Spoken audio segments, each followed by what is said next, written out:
Huh?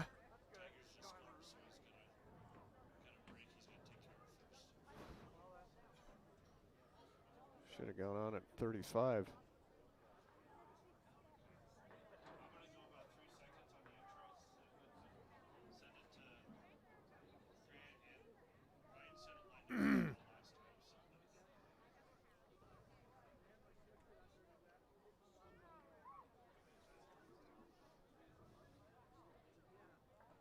That's wrong. That's wrong. It says Newcastle Dogies on it.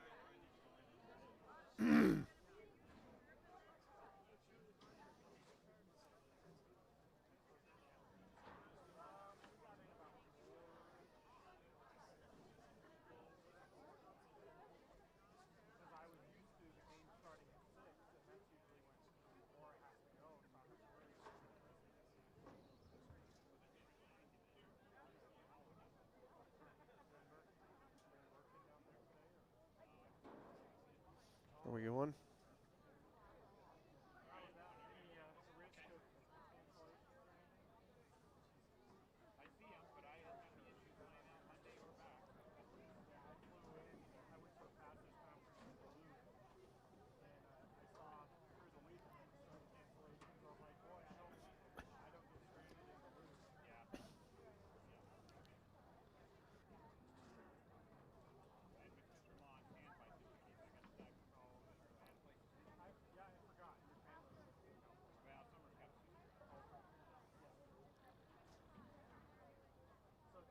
All right, John Gunn, thank you very much. Good evening, everybody, and welcome to Bulldog Stadium here in Wheatland. It's a game of old rivals tonight, and a lot on the line for both squads.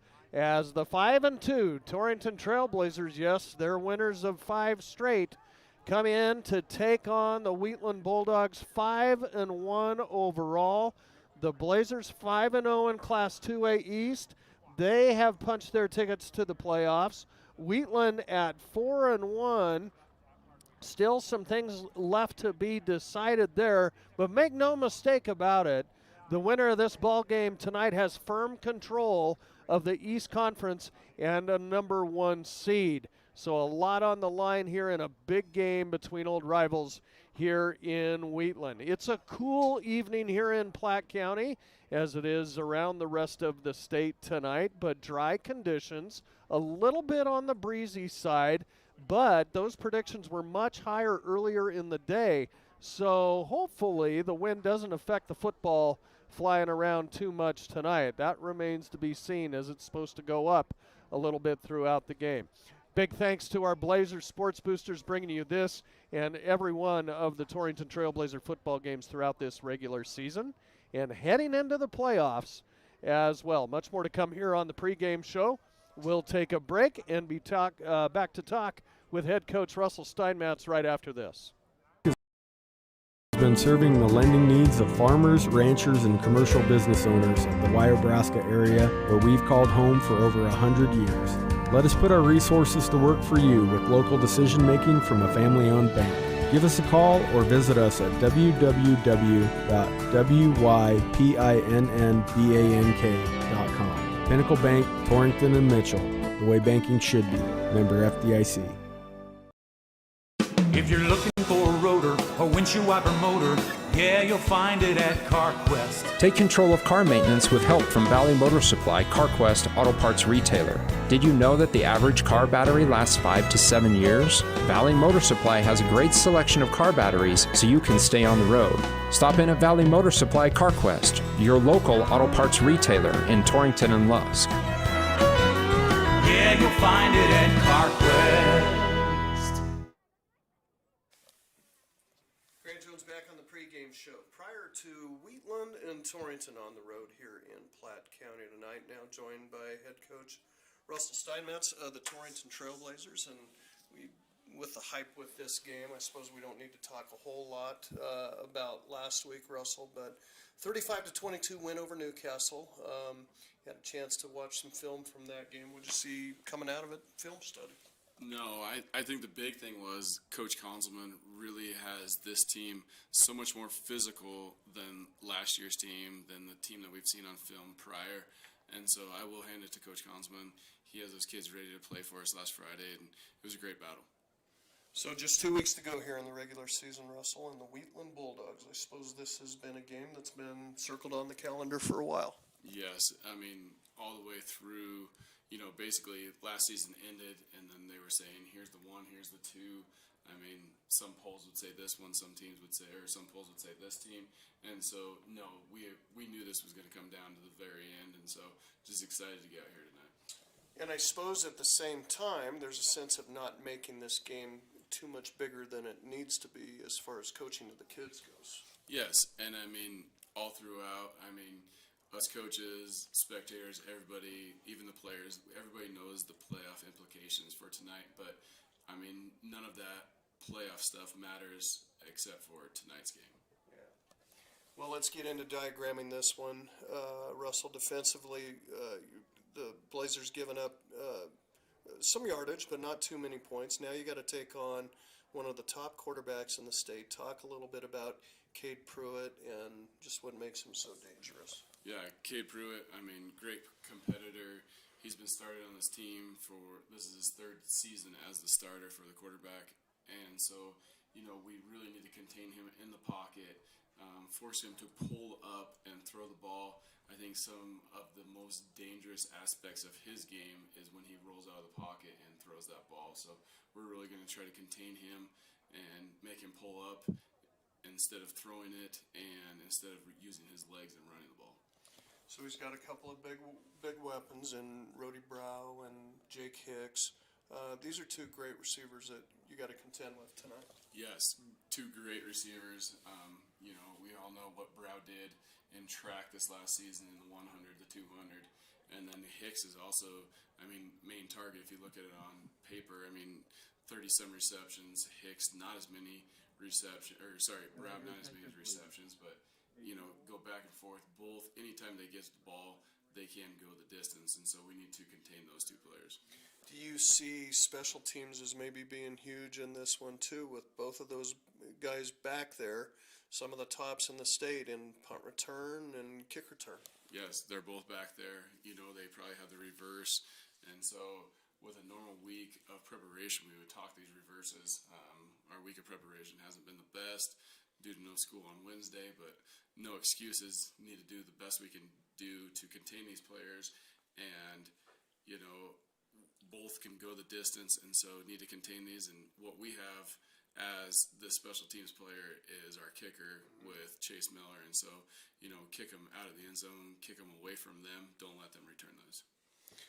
Offensively, you take a look at this one. Need all hands on deck for this ball game here tonight. First of all, how's your top receiver, Kaiser Wolf, been progressing? Yeah, Kaiser, great week preparation. He's very excited for this game. Nothing like a conference rivalry, and so he has rise to the occasion during this week. And then also, Deegan Keith is excited for this game. Chase Miller, and then Bo Bivens. Nothing like this game tonight. I assume Kaiser's ankle's looking good then. Yes, he's coming along nice this week. Great.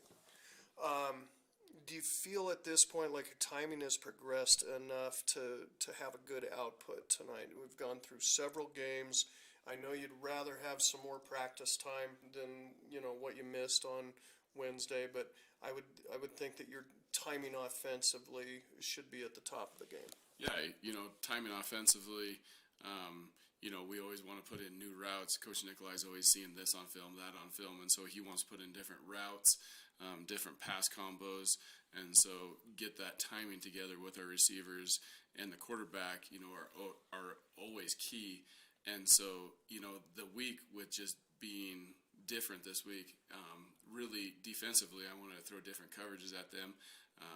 Not as many that we can throw this week that we wanted to, but it is what it is. Sure. I suppose without giving away much schematically tonight, talking generalities, what's your plan of attack? Offensively and defensively, ball security. For us, anytime that the ball is handed to us, we need to have the best ball security possible. Anytime they get the ball and the ball hits the ground or goes through the air, we need to be able to get those turnovers. I think the key to the game tonight is going to be that turnover margin. And so hopefully it ends in our favor, and we'll see how it turns out.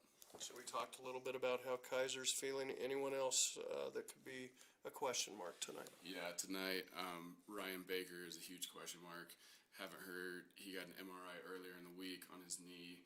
We did not have him much last week, and so really hurts us with some of our run, pass, and then even defensively. I mean, Ryan Baker's a huge key to this game and this team, and so we'll just see how he gets along tonight. Well, we wish him the best, and not too terrible though. If that's the only one out this late in the season. Hope this one's all it's built up to be, Russell, and you come out with a number 1 seed. Good luck. Thanks for joining us. Look forward to chatting with you after the game. All right, thank you. Head coach Russell Steinmetz to the Torrington Trailblazers, right back here on the pregame show after this. It feels good to be free. Free to come and go. Set your pace and choose your path. Banner Torrington Community Hospital offers new technologies, in-state specialists for the road less traveled, and the healthcare professionals you know for a familiar face along the way. Torrington Community Hospital, providing a wide breadth of care, making healthcare easier so life can be better. We treat you like family. You're one of our own. When it comes to putting up fences, corrals, and additional outbuildings on your farm or ranch, you can always count on Century Lumber to have on hand the materials you'll need for all kinds of projects. 3.5 by 6.5, 5 by 8, or 6 by 8 treated posts. They also carry sizes of panels and supplies for the fencing you may need to put up this year. And no matter the tank size you need for your herd, they have all sizes to choose from. They know that jobs around the farm and ranch are never ending, and that's why they're ready to help you out. Century Lumber, Torrington.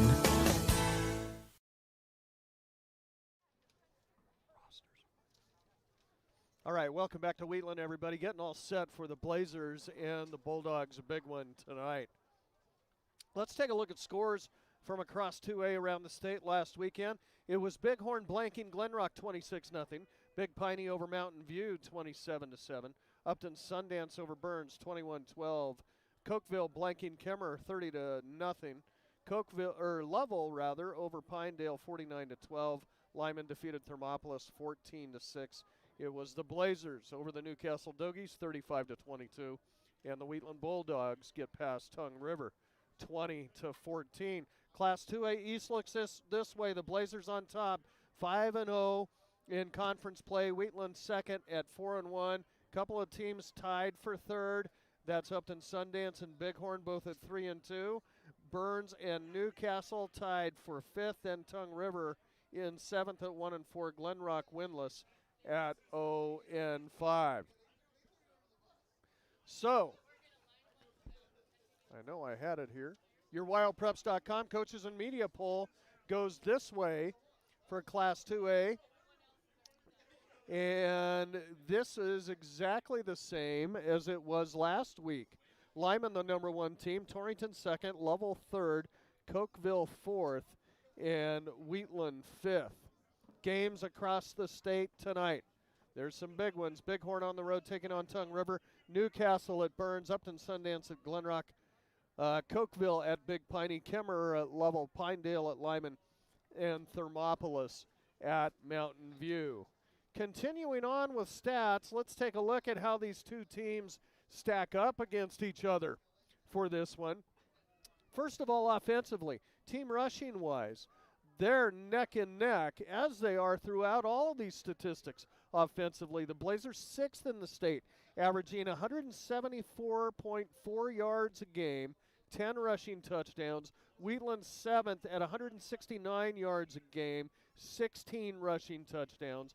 Passing-wise, the Blazers 3rd, 169 yards a game through the air on 20 attempts, 12 touchdowns, 3 interceptions. Wheatland right behind them in 4th place, 159 yards a game through the air, 20.3 attempts a game, so virtually the same amount of attempts per game between Bivens and Pruitt. We'll talk about those two here in a little bit. 6 passing touchdowns for the Bulldogs, 9 interceptions. So team offense-wise, these two are 2 and 3 in the state. The Blazers second, 344 yards a game, 35.4 points a game, 22 touchdowns, 6 turnovers. The Bulldogs third in the state, 329 yards a game total, 29.8 points per game, 12 touchdowns, and 12 turnovers. Defense-wise is where we've seen a little bit of a spread develop between these two. The Blazers have given up some yardage in a bend but don't break scenario, and it kind of shows statistics-wise against the run. Wheatland second in the state, giving up just 116 yards a game and 4 rushing touchdowns. The Blazers give up more yardage. They're fifth in the state, 126 yards a game, but fewer rushing touchdowns at 3. Pass defense-wise, the Bulldogs, there's a big discrepancy here. Fifth in the state, only giving up 89 yards a game through the air, 7 touchdowns, 7 interceptions. The Blazers all the way in dead last in pass defense, 159 yards a game through the air. But the Blazers have only given up 1 more passing touchdown than Wheatland has, 8. And the Blazers have 9 interceptions on the season. That's one of the tops in the state. Team defense-wise, total, Wheatland third, giving up 206 yards a game, 14.2 points per game. They have 10 turnovers. The Blazers 11th, 285 yards a game, but only 17 points a game given up, and also have forced 15 turnovers, and that is third in the state right there. Individually, let's take a look at rushing. Eric Suko, the leading rusher for the Bulldogs, and he's 6th in the state, averaging 85 yards a game and 6 rushing touchdowns. Carson Schultz, coming off the bench, sits 9th at 62 yards a game and 3 rushing touchdowns. Passing-wise, 2 of the better quarterbacks in the state, no doubt about it. Bo Bivens, 3rd in the state, 167 yards a game through the air, 12 touchdowns, just 3 interceptions. Cade Pruitt is 5th in the state with 156 yards a game through the air, 6 touchdowns, but 9 interceptions for Pruitt. Receiving-wise, Kaiser Wolf, the 2nd leading receiver in the state, 76 yards a game. He has 6 touchdowns. Jake Hicks for Wheatland, number 4 in the state, 67 yards a game in receiving and 3 touchdowns.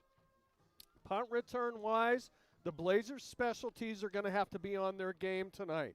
Wheatland will stick Rody Brow and Jake Hicks back there, and you never know what those two are going to do. And it shows statistically, Rody Brow, the leading punt returner in the state, 23 yards per punt does he return it for. And Jake Hicks, 6th in the state, 14.8 yards per attempt. Same way with kick return, although Brow doesn't make the statistics, Jake Hicks does with the number 4 ranking in the state, 26.5 yards per attempt. Punt-wise, the Bulldogs have the leading punter in the state in McCrea Call at 40 yards per punt. Kickoff-wise, Chase Miller, of course, tops in the state in touchbacks. How about 21? The others do not even have, none of them have double digits in touchbacks, and Chase has 21. Max Meyer, a pretty good kicker for Wheatland, he's 8th in the state, averaging 46 yards per kickoff. Defense-wise, there's some studs on defense, both squads. Jake Hicks is the leading defender for Wheatland. He's number 6 in the state, 18.3 points a game, 22 assisted tackles, 26 unassisted, and 7 punt blocks for Jake Hicks. Deegan Keith right behind him in 8th for Torrington, 16.6 points a game. He had that pick 6 last week against Newcastle. 16 assisted tackles, 21 unassisted, 3 interceptions on the year for Deegan. Carson Schultz, 12th in the state, 15 points a game. Max Meyer, 16th in the state for Wheatland. Dylan Packard for Torrington, 18th in the state. Bryce Hager, 25th in the state. And Rylan Petrosky for Wheatland, 27th in the state. We'll take a quick break and be back with your starting lineups after this. Cattle feeding, Dinklage Feed Yards features old-fashioned reliability and commitment to create better feeding and marketing opportunities, including specialty programs such as Verified Natural and NHTC. Dinklage ranks as the top choice of progressive cattle feeders throughout the country, and our financing department offers a prompt, convenient, and competitive response to our customers' cattle or feed financing needs. Make Dinklage a part of your team and allow us to maximize your profits. Dinklage Feed, East Highway 26, Torrington. Other food delivery apps charge surprise fees, but Domino's is giving away $50 million worth of surprise frees, like free pizza, lava cakes, or cheesy bread when you order delivery online. And we found some unique ways to get the word out. Like shouting from the rooftop! Free cheesy Screaming it! We even called Paul Revere. Free lava cakes are coming! Order delivery online and you could get a surprise free from Domino's. No purchase necessary. Open U.S. residents 13 and up through 11/21/21. Odds of winning are 1 in 14. See rules at surprisefrees.domino's.com for free entry, blackout dates, restrictions, and details.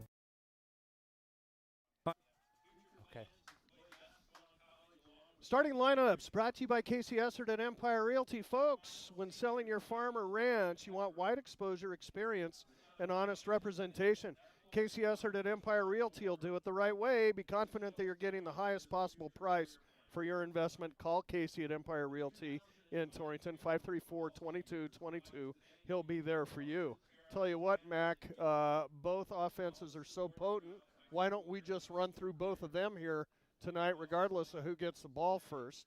The Bulldogs go across the line this way. The tackles, 6'2", 240, and a senior, number 52, Jordan Pearson. The other tackle, 6'1", 250, and a sophomore, that is Wyatt Kafka. The guards for Wheatland, 6'2", 190, and a sophomore, number 53, Caleb Heisch. The other guard, 6', 205, and a junior, number 56, Drew Smilek. The center for Wheatland, 6', 225, and a senior, number 54, Aura Borton. The wide receivers for Wheatland look this way. 5'11", 175, and a junior, number 12, Max Meyer. The other wide receivers, 6', 170, and a senior, number 80, Jake Hicks. 5'8", 150, and a senior, number 83, Rody Brow. And the backfield for Wheatland, the quarterback, 6'3", 170, and a senior, number 11, Cade Pruitt. The fullback, 5'11", 175, and a junior, number 44, Rylan Petrosky. And the Wheatland tailback, 5'11", 170, and a junior, number 25, Eric Suku. I'll send it over to Mike here for a look at your Blazers starting offense. All right, thank you very much, Grant. They'll go this way. Across the front, the right guard will be Dylan Packard. Packard at 5'8". He is a 170-pound junior. The left guard will be Caden Miller. Miller at 5'10" and 215 pounds. He is a junior. The center will be Braden Frazier. Frazier at 6 foot even and 200 pounds. He is a sophomore. Down the left side, left tackle will be Ty Bennick at 6'1" and 230 pounds. Bennick is a sophomore. And the right tackle will be Sam Birdsall. At 6 foot even and 200 pounds, Birdsall is also a junior. The wide receiving core looks like this. Deegan Keith on one wide out position. Sorry about that, Grant. On one wide out position, Keith is a 6 foot 1 inch, 165 pound senior. Brandon Flock listed as another wide out in the formation at 6 foot even, 155 pounds. Flock is also a junior. Kaiser Wolf at 6'3" and 175 pounds is a senior, and the other wideout will be Chase Miller. Miller, a 5'10" 170 pound senior. Those are the wideouts. The backfield looks like this. The running back is Cole Perriott. Perriott, a 5'7", 170 pound senior, joined in the backfield by Bo Bivens. At 6 foot even, 185 pounds, Bivens is a senior. The Blazers, coached by Russell Steinmetz. He is assisted by Rob Nicolai, Stephen Easton, Aaron Wolf, Ryan Workman, Jake Reichert, and Braden Bivens. All right, Michael, thank you very much. Both teams taking the field, getting ready for tonight's national anthem, and we'll take a break during that. Be back with your game notes after this. First State Bank in Torrington. Win big with First State Bank. The MVP goes to our totally free checking, an account for personal or business that is truly free. No minimum balance requirement and no monthly fees. You'll get a free instant issued Visa debit card plus a free gift, a cozy Sherpa fleece blanket, perfect for keeping warm in the bleachers at the game. So win big with our totally free checking account. First State Bank in Torrington, division of Glacier Bank, your first choice in banking. Member FDIC. If you're looking to replace the windows and doors in your home or have a new construction project, then look no further than Gherkin Windows and Doors, available at Blodorn Lumber in Torrington. Stop in today and see their impressive product gallery. With over 80 years of manufacturing experience and expertise, get the quality that you deserve with Gherkin Windows and Doors. It's all available at Blodorn Lumber in Torrington. Stop and see their display today, 219 West 21st Avenue. Fall is here and so is football and volleyball. Heartland Embroidery is ready to dress you up in the perfect apparel to root for your favorite team. They've got all you'll need to represent the Doggers, Blazers, and Cyclones, and anything in the store can be customized to show your favorite students or player's number and name. Don't forget about Cowboy football. Heartland Embroidery is proud to be the area's largest retailer of cowboy gear and apparel. It's all at Heartland Embroidery, downtown Torrington.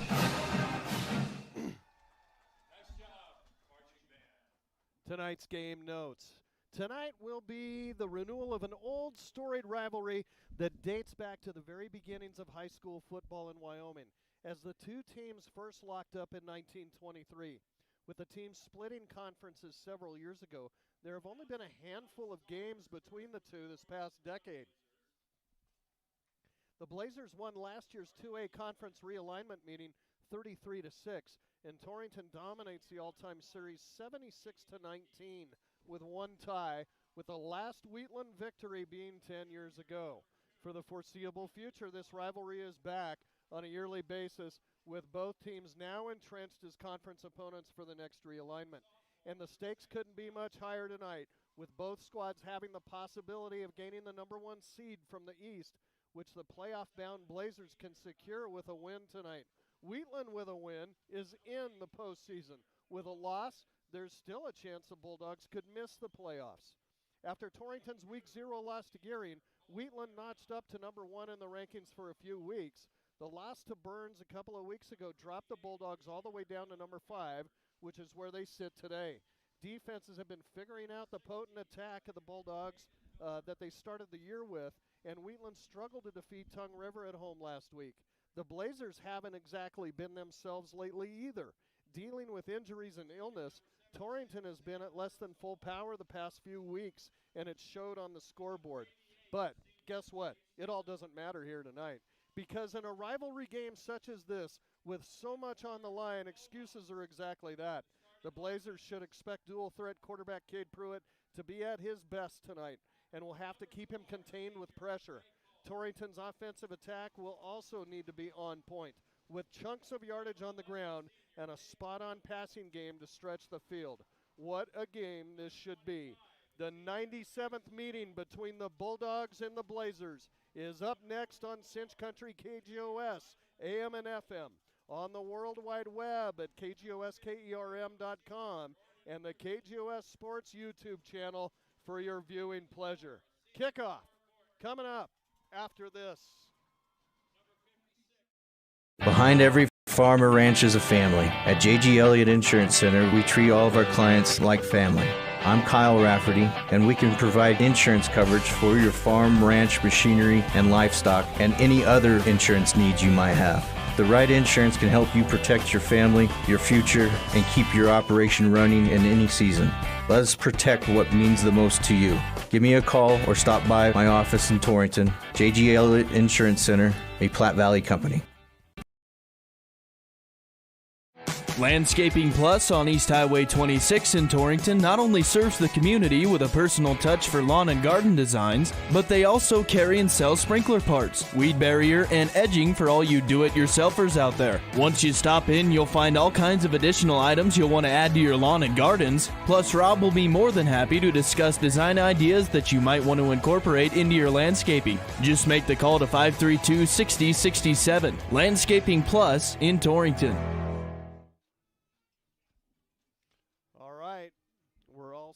and ready to go here in Wheatland. The Blazers won the toss and deferred to the second half. So the Bulldogs will get the ball first.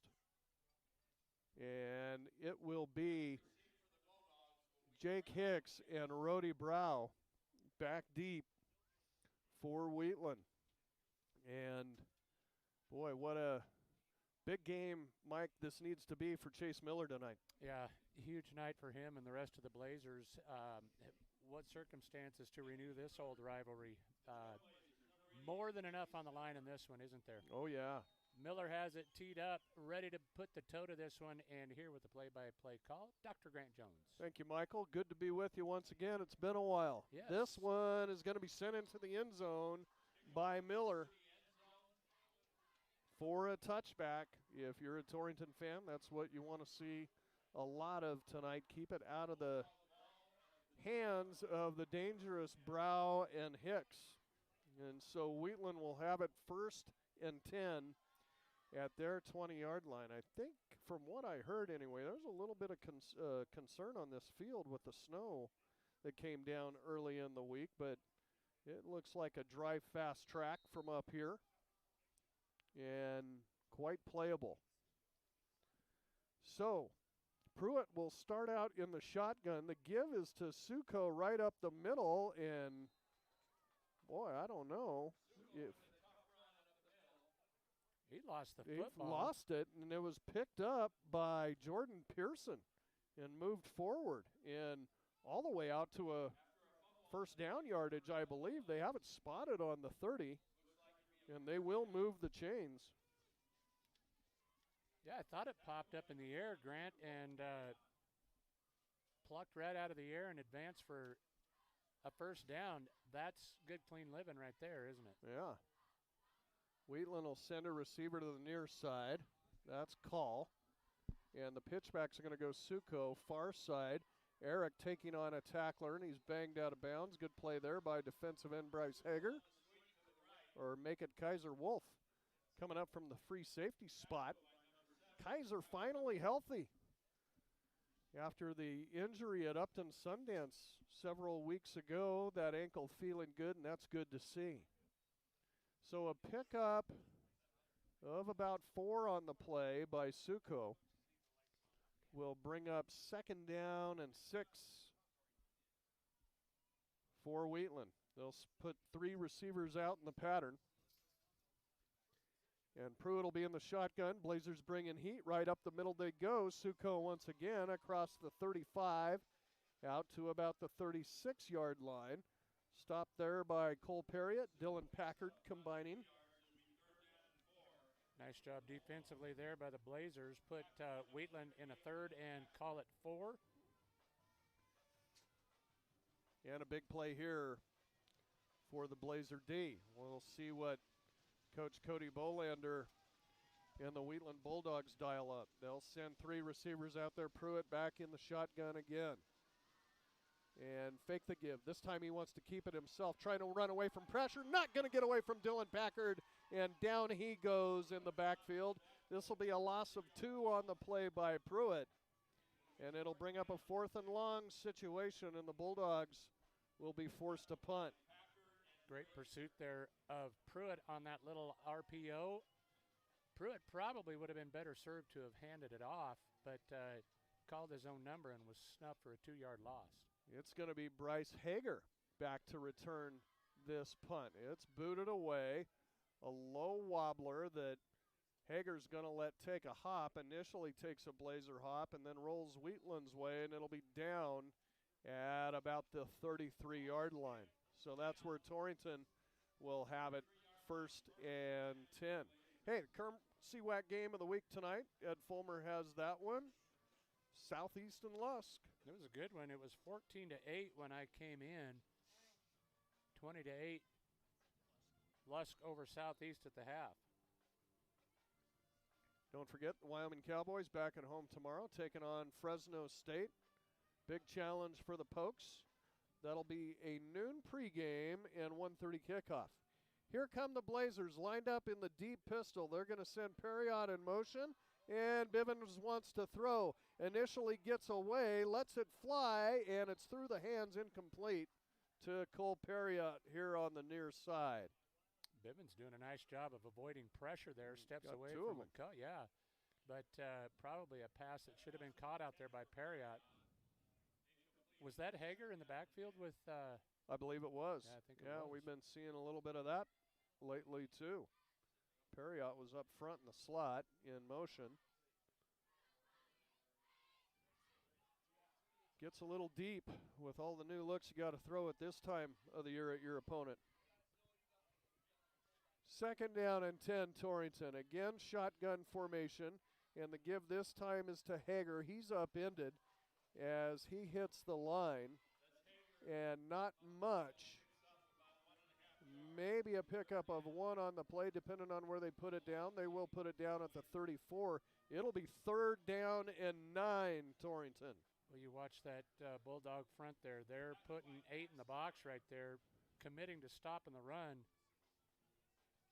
Something I would think Torrington will exploit at some point here. Receiving set is 2x2, and Bivens is in the backfield in the shotgun once again.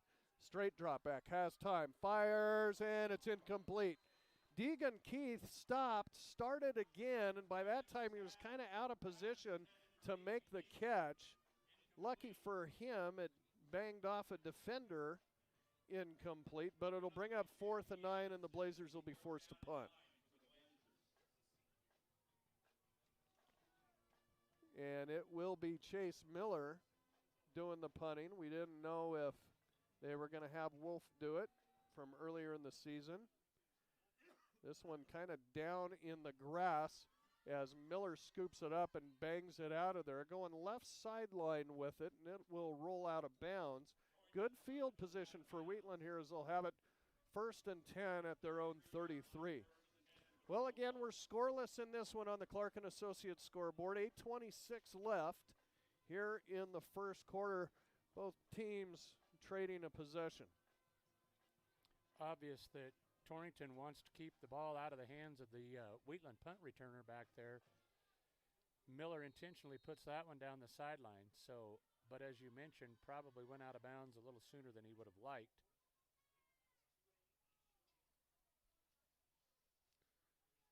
So here come the Bulldogs once again. They'll send 2 receivers to the left side, 1 to the right. That's J.P. Anderson out there. Pruitt's in the shotgun.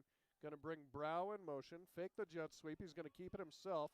Pruitt right up the middle. They're going to say the knee hit across the 35 at about the 37-yard line. Still a good pickup. Well, now they'll move it up a yard and put it down at the 38. So give Pruitt 5 on the play. That'll bring up 2nd down and 5 for the Bulldogs. Both teams just kind of playing it close to the vest so far here. Wheatland not showing a whole lot yet. You know they have the deep threat. They'll stack everybody in tightly on this play. Here's the pitchback coming, and I think this is Fausto. He's going to have a 1st down. Trying to get it all the way out to midfield. Going to go down at the 49-yard line. That's Hayani Fausto, 5'8", 170-pound senior. And he'll sub in quite a bit at running back tonight. Wouldn't have been surprised to have seen a flag come over there on the edge as a questionable hold there. Maybe it was, maybe it wasn't. But Fausto with a nice carry and a 1st down for Wheatland. They're 2nd, I believe. Bulldogs have moved the chains for the 2nd time tonight. This time Pruitt up under center. Going to go Suko right up the middle. Grinding out yardage. And tackled by Perriott, as well as Sam Birdsall for the Blazers, but not before Suko will get it into Blazer territory to the 46. Another pickup of 5. Wheatland getting chunks here against the Blazers on this drive. Yeah, you got to do a better job up front there. You can't give up 5 yards of whack on the ground. Makes 2nd down play call pretty easy.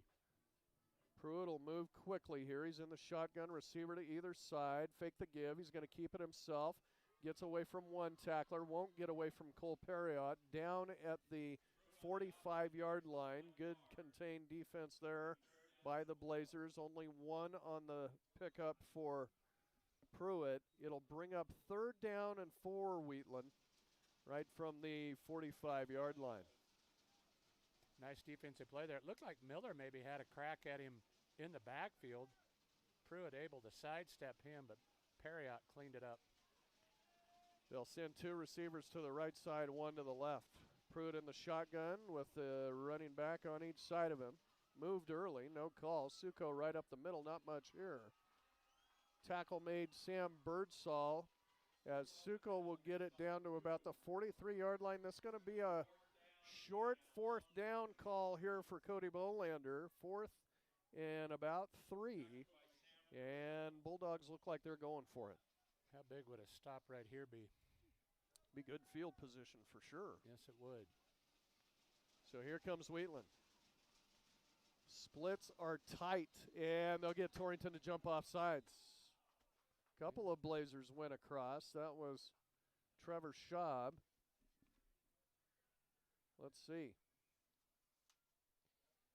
No call yet. Is it going to be offensive, or what's the call here?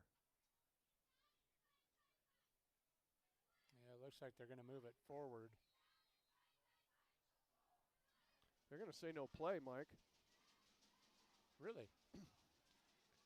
Not really sure what the deal. There was no penalty for anything. It's just like a redo. Oh, I think they started the play before they wound the clock. Uh-huh.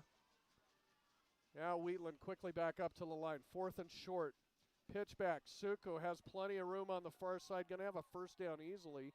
Tripped up on a hustle play by Brendan Flock, but Suko will scamper across the 40 and get it all the way down to the Blazer 37-yard line. 3rd 1st down of the night for the Bulldogs. And they're content to grind out some yardage on the ground here as we have 4:35 left to go here in the first quarter. Scoreless ball game. Runs like that set up the pass. But right now, Pruitt is content to keep handing it off to Suko, and across the 35 he goes into the arms of Trevor Schaub, but down at about the 33. Pickup of 4 on the play. Not afraid to give Suko a workout. Already 7 carries here in the opening quarter. You can see why he ranks towards the top of running backs in the state in 2A. He runs hard. Bulldogs will show a passing look here. 2 receivers to either side. Fake the give. Pruitt going to keep it himself. Gets away from Perriott. Pruitt on the run. Far side. 1st down and more to the 20-yard line. And then wrangled out of bounds by Kaiser Wolf. But a big gainer right there for the quarterback Pruitt as he'll get it down to about the 18. And they'll actually put it down on the 17-yard line. So Wheatland in the red zone. 20-yard pickup there for Pruitt when he was dead to rights in the backfield, but reversed his field and found plenty of pasture on the other side. Pruitt will be up under center for this play. Pitch back coming. Fausto fumbles it, and I think he landed on top of it. Boy, that was close. If a knee would have hit it or something, it would have been gone. But Fausto gets the kind bounce right back into his hands. He'll lose a couple on the play to bring up 2nd down and 12. Well, they flirted with it twice now. That's the 2nd fumble that they've recovered. Fortunate to dodge 2 bullets.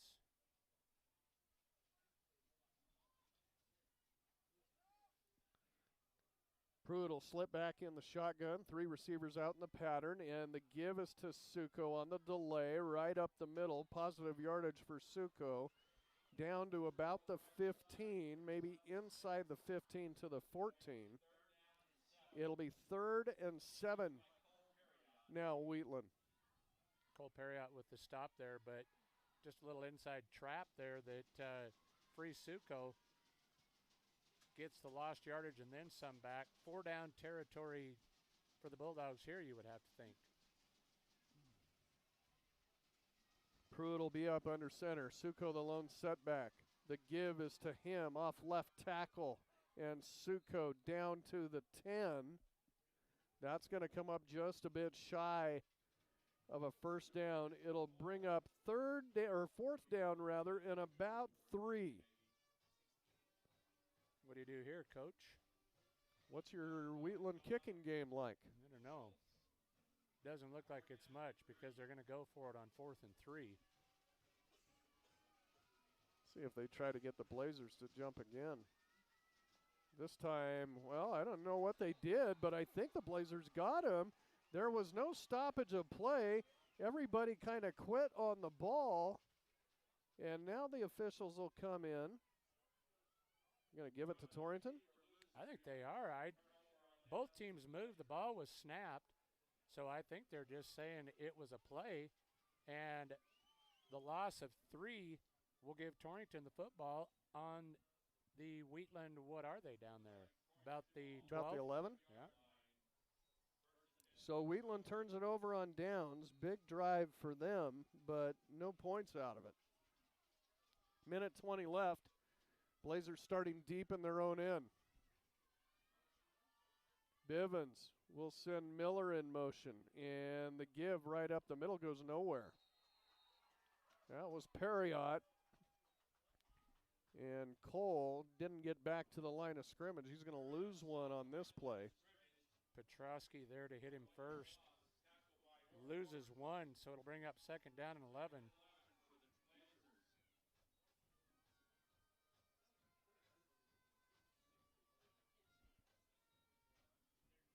Hard to believe under a minute to go. That's just the 5th offensive play, or the 4th offensive play that Torrington's run.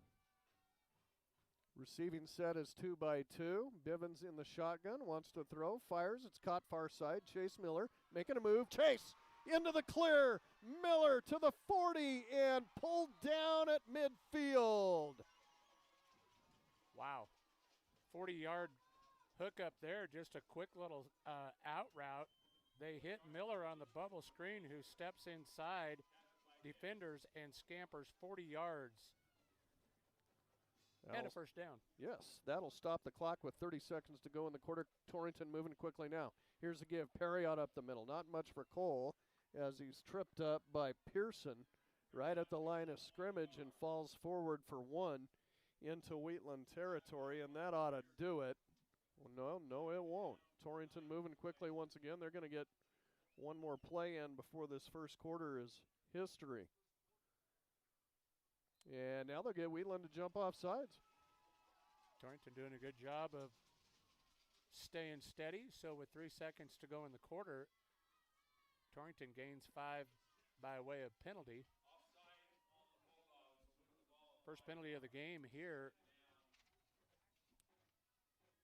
That'll bring up 2nd and 4 now, Blazers. This will be the final play of the first quarter.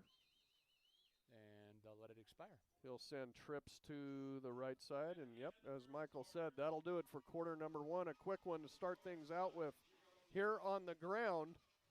For the Wheatland Bulldogs, we are scoreless, Torrington and Wheatland, here from Bulldogs Stadium. After 1, it's Torrington nothing, Wheatland nothing. Back for the second quarter. It's a big deal to your overall health. At Memorial Hospital of Converse County, we have a team of dedicated healthcare providers who make patient-centered care the hallmark of what they do. Dr. Alan Mattern, a board-certified cardiologist and graduate of the Yale School of Medicine, sees patients weekly in our medical office building, and our cardiopulmonary team focuses on heart and lung health with tireless dedication. We are proving that bigger isn't always better at Memorial Hospital of Converse County. Find out more at conversehospital.com. Pieper and Marsh Family Dentistry knows good overall health starts with good oral health, and the way to that perfect smile is with the periodic dental examination. Family Dentistry has been practicing in eastern Wyoming for over 30 years and has experience in all fields of dental care. Doctors Pieper and Marsh welcome new patients, and your referrals are appreciated. Call 532-4448 for your appointment with Pieper and Marsh Family Dentistry, or visit their website at pieperdentistry.com.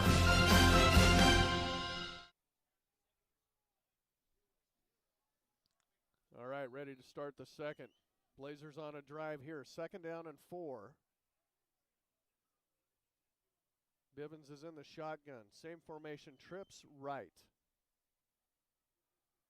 As we're scoreless starting the second. Throws. Here's it's caught by Brendan Flock. Brendan runs around a defender. Brendan's on the run. Flock to the 15, 10, 5.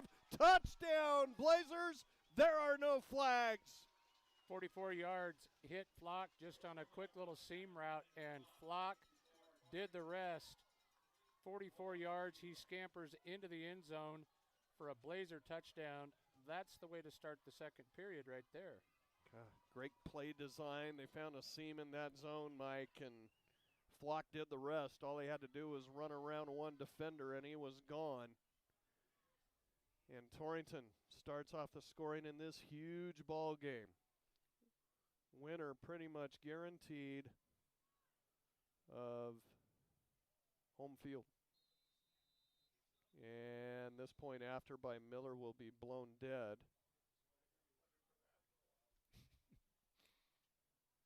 Yeah, Miller booted it almost to the scoreboard in the back of the end zone. I'm not sure why they stopped play here.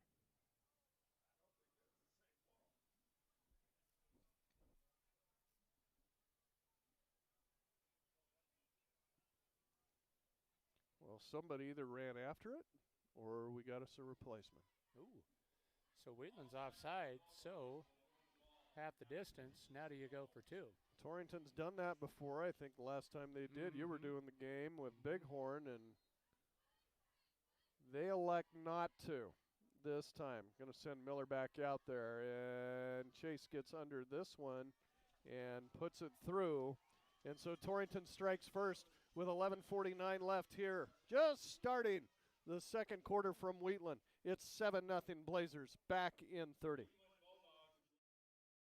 At Points West Community Bank, we know that agriculture is more than a business. It is a way of life. With over 94 years of experience in serving Goshen County, we understand and value the ways of our local farmers and ranchers. Through the quality of banking services and lending relationships, we take the time to know our customer and learn their operation firsthand. Stop in today to meet with our friendly and experienced lending staff to discuss your agricultural business needs. We look forward to seeing you. Tell them we're going to reboot. Welcome back to Bulldog Stadium here, everybody. Torrington strikes first. We understand we're having some audio issues with the microphones.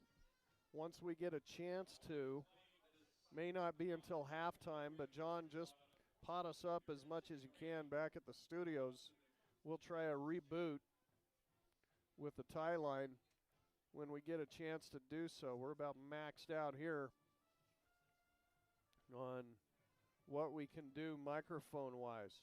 But if you can hear us, it's a 7-0 Blazer lead. Don't forget also, tune in Chris's camera work on YouTube. Just search the KGOS Sports tab. Miller boots this one away, going to try to keep it out of the hands of those dangerous return men, and this will be a touchback. I think it went out. I think it went out at about the 2, and so this might come out to the 35. Just kind of ducked right around the cone back there, didn't it? Mm-hmm. Well, that'll give Wheatland excellent starting position here. 15 yards of front of where they should be. That hasn't happened often. I heard it happen once last week. It did. Well, we'll see if the Bulldogs can answer here. Here's Petrosky. He goes nowhere. That was just a little delay inside give. And that truck that met him there was Bryce Hager. Wow. Yeah. Nice hit there by Hager and a loss of 2 on the play. Well, that sophomore has stepped up big here in the last couple of weeks. Getting really comfortable out there, isn't he? Yes, he is. So as Mike said, that'll lose 2. Bring up 2nd and 12. This time Pruitt will slip back into the gun. Has time, now it's breaking down on him, wants to run out of there, fires, it's caught, Brow, far side, first down to midfield, into Blazer territory, and pulled down from behind at the 44-yard line. Deegan Keith with the stop. But that's a big Wheatland first down, their 4th of the night.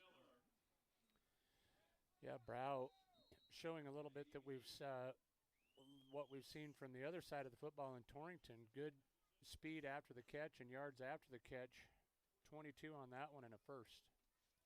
Love the play clock behind both end zones here, Mike. That's nice to be able to have in a high school football game. And here's the give. There's going to be a late flag coming in as the give to Suko. Don't know if this would be a hold or possibly a face mask on the Blazers. They're talking about it. Face mask, I'm afraid.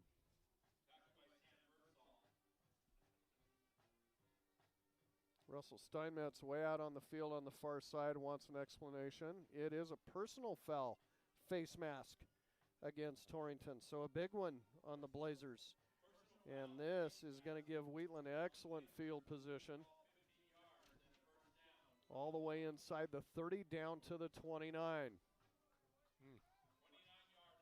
Does high school even have the differentiated face mask I'm call? not sure. Or is it just automatic? The set is 2-by-2 for Wheatland. Pruitt drops the snap, picks it up, runs out of there, throws towards the end zone. It's incomplete. Looking on the far side for McCrea Call. Had a couple of Blazers defending on the play out there. Cornerback Chase Miller, free safety Kaiser Wolf, but Pruitt turns nothing into something. That football laid on the turf for a while, didn't it? I'd like to see Torrington cover that, but Pruitt picks it up and gave himself a shot anyway. That'll bring up 2nd and 10, Bulldogs, again from the 29-yard line. Pruitt, straight drop back, has time. Now it's breaking down on him. Fires to the 20 and caught or dropped. No indication it is a catch by J.P. Anderson. They're going to set it down at the 21-yard line. That is good enough for a pickup of about 7 on the play. Going to bring up 3rd down and about 3 for Wheatland.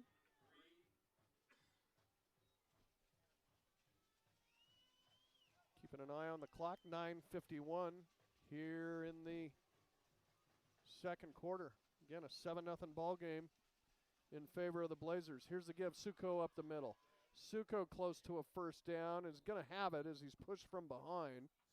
Going to get it all the way inside the 20 down to about the 15. That'll be the 5th first down of the night for the Bulldogs. Well, Torrington, as you mentioned, Grant, a bend but don't break kind of defense. An opportunity for him here as red zone defense will have to stiffen once again, won't it? That it will. They got their backs up against the wall now. Pruitt up under center, fake the give, rolling far side, floats it to the end zone, and it is out of bounds, incomplete. Intended receiver, I believe, was Hicks. Jake just kind of did a slider. And they say by the time he caught the ball, it was just floated out there towards the corner of the end zone by Pruitt. They'll say his feet were already out of bounds. 2nd down and 10. Pruitt, the give to Suko, cuts back at the 5 near the goal line. No indication yet, or no, check it. It's going to be back at the 5. Yard line's a little hard to see down there. Actually, they're going to say his knee went down at the 6. Good pickup anyway by Suko of about 8 on the play. It's going to be 3rd down and 2. Wheatland again from the 6-yard line. Pruitt up under center. The give, Suko, and he's met, hit hard at about the 5. Don't think he got there. All depends on the spot. Going to be close. Depends on where they set it down, and yes, it will be 1st and goal for Wheatland, right at the 5-yard line. Big test here for the Blazer defense.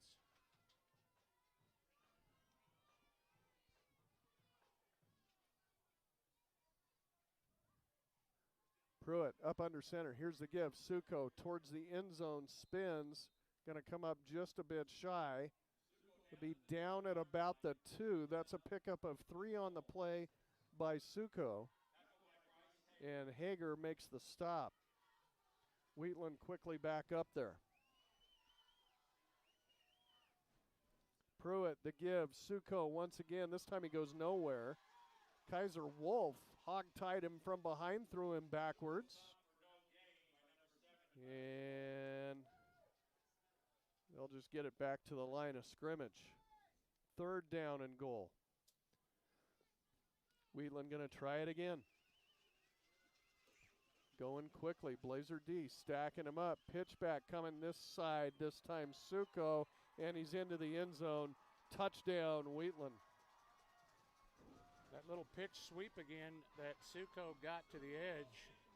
3-yard touchdown run for Suko with 7:25 to go in the half. Wheatland with the chance to tie this one with the extra point. Going to go for 2 here. Pruitt's back out there. And it appears that they will. Here's the give. Suko up the middle, trying to bang close to the goal line here. No indication yet. And no, he did not get in. That's a big play on the point after right there. As Suko unable to get it across. And so the score will go Torrington 7, Wheatland 6. 7:25 left, 2nd quarter. Clark and Associates scoreboard. Back to Wheatland in 30. A new direction in banking. Equal housing lender, member FDIC.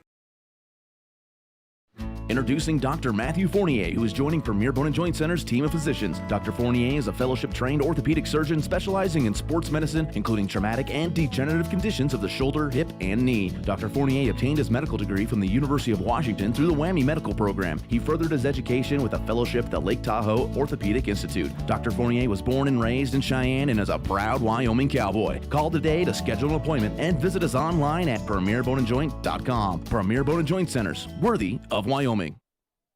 Grant Jones, Mike McNamee, Chris Jenkins. Here on a chilly night in Wheatland. Heard a lot of dire predictions about the wind coming up here, but not as bad maybe as what it could be out there. Yeah, you had mentioned maybe concerns also about the field, but looks like a solid track so far. I haven't noticed a lot of slipping and sliding going on. Looks pretty good. Well, Wheatland got the touchdown, but the try for 2 fails, so Torrington clings to a 1-point lead. And Meyer will boot this one away. It's a short kick taken by Keith. Here comes Diggin right up the middle and banged down at about the 35-yard line. So good starting position here on this drive for Torrington. It just doesn't seem like they've had the ball that much in this ball game. Wheatland has run probably 25 offensive plays, and Torrington has only run 7. Wheatland has 6 first downs in this one. Torrington just 1. Yeah, time of possession certainly favors the Bulldogs. But scoreboard favors the Blazers, 7-6 Torrington. Bivens will send 3 out in the pattern this time as he's back in the shotgun with 2 running backs beside him.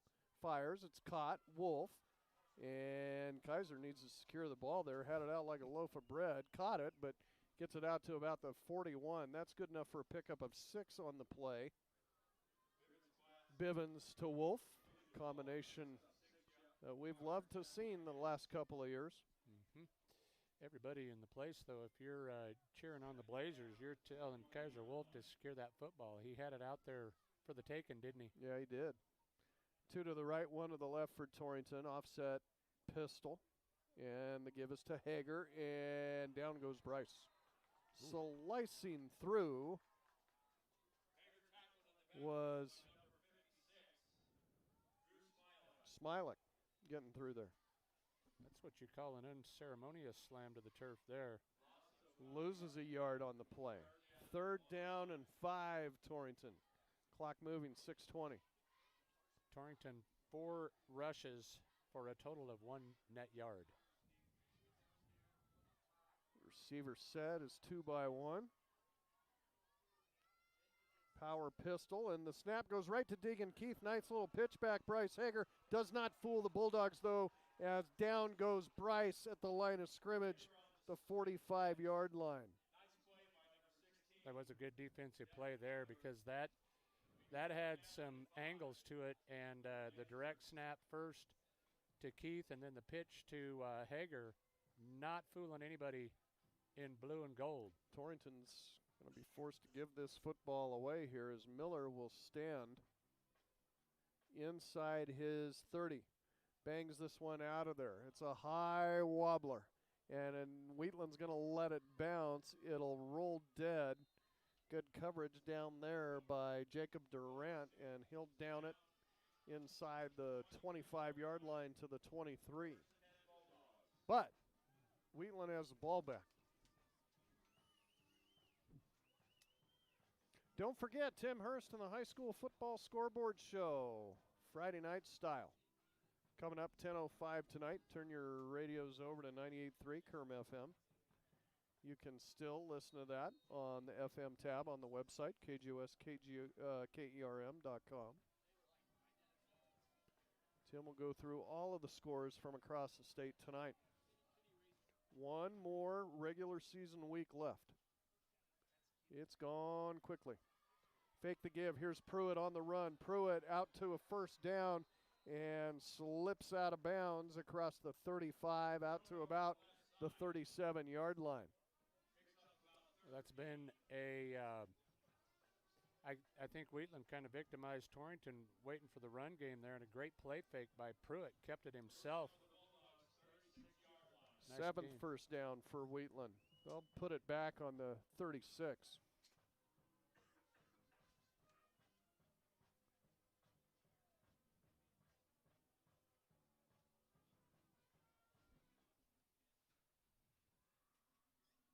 This time Pruitt will come up under center. Drops back. And now a big hold. Flag comes in the backfield, and as Bo Bivens knew it was a hold.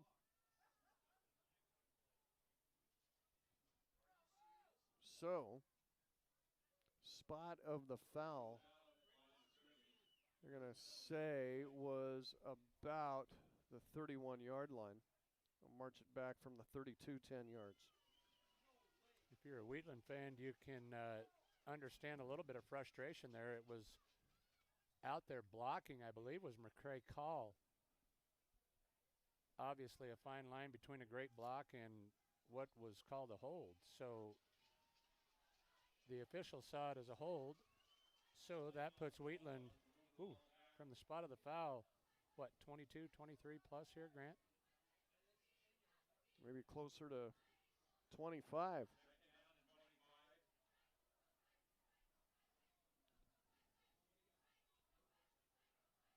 Believe it'll remain first. On the down marker. Pruitt's in the shotgun. Everybody kind of in tight, has time. Fires. Oh, this is almost picked off. Cole Perry had a beat on it as they were looking for Brow out in the flat, and that would have been 6 the other way if Cole would have hung on. I think Brow became a defender there and kind of interrupted Perriott's course to the football. You're right. If he gets in front of that football, turns on it, it is pay dirt the other way. So 2nd down and 25. Clock stopped at 4:59 left here before halftime break, with the Blazers leading 7-6. Pruitt, straight drop back, now he rolls. Looking back the other way, it's breaking down on him, and Carson Schultz, down he goes and then throws it up. Are they going to call an incomplete pass or call him down? I think they've got to, if they call it a pass, that's grounding for sure. Yeah, they're going to say he was down all the way back to the 7-yard line. Wow. Boy, Carson Schultz, no one was going to get away from him. Nope. Now what do we got going on? Yeah, so now they are saying an incomplete pass. Oh, my goodness. Yeah, that's a fortunate terrible call there for Wheatland, as it's going to save them, 10 yards on the play. But it will still bring up third and very long here. Boy, if you're that Torrington defensive front, a little pressure here would be nice. Well, it's still 3rd down and 25.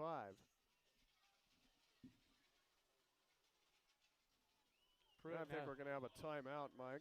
Probably a good place for one. So we'll break 2. 4:50 left here before half. Your score, it's Torrington 7, Wheatland 6.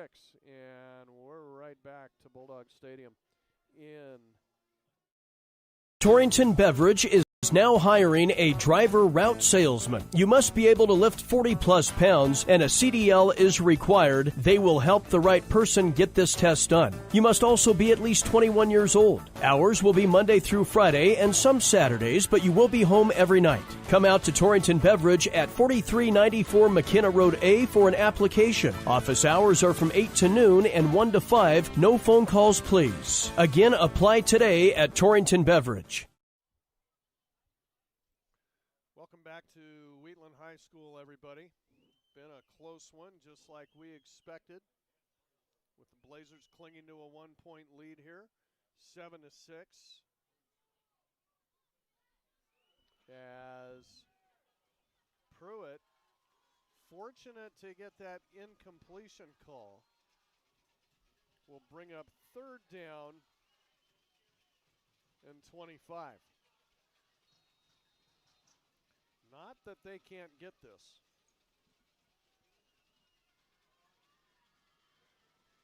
As he'll be in the shotgun. Looking back, going to just flare this out. Near side, Suko cuts it up. Suko goes down at about the 28. Carson Schultz, Cole Perriott combining on that tackle. Just what you need to do. Keep them out in front of you. That doesn't hurt anything, and Torrington should get this one back in pretty good shape here. Still plenty of time. Bryce Hager will do the honors on the return. And this one is blocked in the air. Deegan Keith blocks it. Taken out of the air by Kaiser Wolf and gets it down to the 1-yard line. Keith has blocked another punt. You talked about it in the pregame. Wheatland comes in with, I believe it was Suko had several blocks, but Torrington with one of their own right there, and that is a huge play. Well, the seniors combined right there. Both Keith and Wolf got plenty of pressure on call, and Deegan got the paw up in the air and blocked it, and now the Blazers sitting pretty on the doorstep. They'll split Miller out to the right side. Bivens will be in the shotgun. And Bivens going to keep it himself. Takes on a tackler. He's into the end zone. Touchdown, Blazers. They move Trevor Shaw back into the backfield. Use him as a blocking back, but basically a decoy as Bivens goes opposite direction into the end zone with 4:02 to go in the half. Torrington extends the lead 13-6. Miller on to attempt the point after.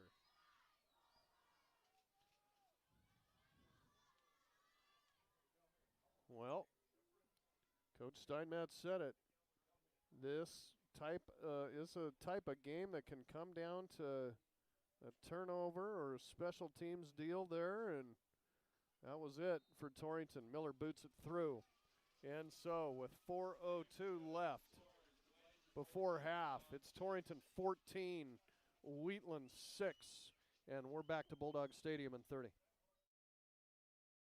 Torrington Vision Source is a proud radio sponsor of area athletes and the Wyoming Cowboys. We're your one source for your family's eye care needs. Eye exam, full-service optical, contact lenses, eye diseases and injuries, surgical co-management. We use the latest in technology, not only in diagnosing your problem, but also in the products to fix it. Our helpful and friendly staff is just a phone call or click away. 532-4114 or TorringtonVisionSource.com, or like us on Facebook. Torrington Vision Source. Doctors Grant and Linda Jones, East M Street in Torrington. Grant Jones, Mike McNamee, Chris Jenkins back here at Bulldog Stadium. What a chain of events that was, as Deegan Keith gets the punt block, goes right into the hands of Kaiser Wolf, who takes it to the 1, and Bo Bivens runs it in from there, and it's a 14-6 Blazer lead now. Would have liked to have seen Kaiser Wolf fall into the end zone with that one. It looked like he had from here. They must have spotted a knee down. Yeah, got a good stretch. Yep. That's not bad field position, though. First and goal from the 1. So Miller set to boot it away. Chase kicked it out of bounds last time. Doesn't get all of this one, and it's taken by Brow at the far side. Coming back near side, and down goes Brow. At the 15-yard line, Cole Perriott. Great coverage on kick return there. Blazers with a host, 4 or 5 of them down there in on the stop, helping Perriott out. Cole Perriott finds the football a lot, doesn't he? They need him to have a huge game. Defensive leader, now playing a little special teams too. All hands on deck in this one. Torrington wins it. They are the winners for the second straight year of Class 2A East. So a lot on the line. Here's Pruitt going to keep it himself, spun down. Short gainer here for Pruitt, out to about the 19-yard line. That'll be a pickup of about 3 on the play. Bring up 2nd and 7. Clock moving, 3:34 to go. Yeah, if you're Torrington, you'll give up 3 yards at a shot here and go to the locker room at halftime with a 8-point lead. Pruitt in the shotgun. Wheatland can move the ball fast here, and they get a completion. Big stick on the near side as the pass is complete, and Deegan Keith really lays the wood to him. Not sure if we have a flag. Yep, we got one over on the far side over there, and I think this one's coming back. It's going to be a false start against the Bulldogs. 3rd penalty on them, 20 yards tonight. If Torrington doesn't take the down here, they will take the penalty. Well, stay tuned at half for North Platte Physical Therapy halftime show. We'll run through all your stats. You said it. Keith had an open shot at the receiver there and whacked him pretty good. Really been playing some big-time defense the last month. Kind of at another gear, another level now for Deegan. Here's a 2nd down play. Pruitt wants to throw, has time, now just fires over the middle, and it's caught. Down immediately goes Jake Hicks. Excellent coverage, Dylan Packard. Gain of 6 will get some of that penalty yardage back, but will leave them short. Call it 2nd down and 5. Blazer defense really finding those Bulldog receivers tonight, Mike. Yeah. Yep. Not getting fooled yet.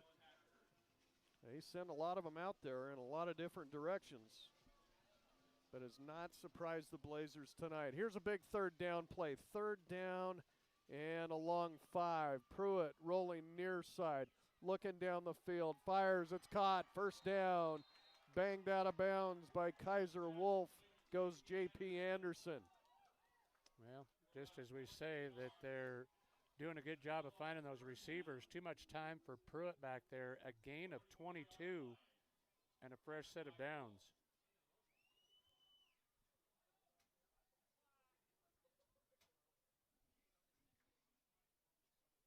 Keeping an eye on the clock. Stopped momentarily at 2:08.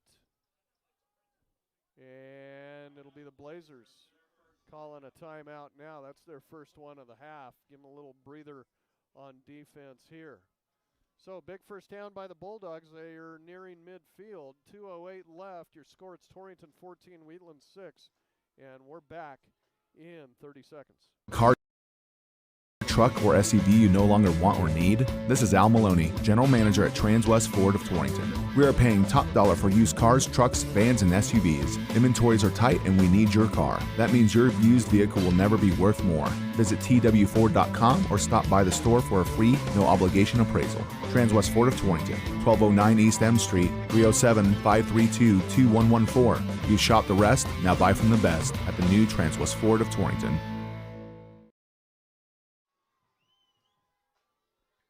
Welcome back to Wheatland. One more regular season ball game to go next week. It'll be at home, senior night, against the Burns Bronx. Burns, of course, big winners earlier this year. A couple of weeks ago over these Bulldogs. In kind of the surprise of conference play so far. Bulldogs have it 1st and 10.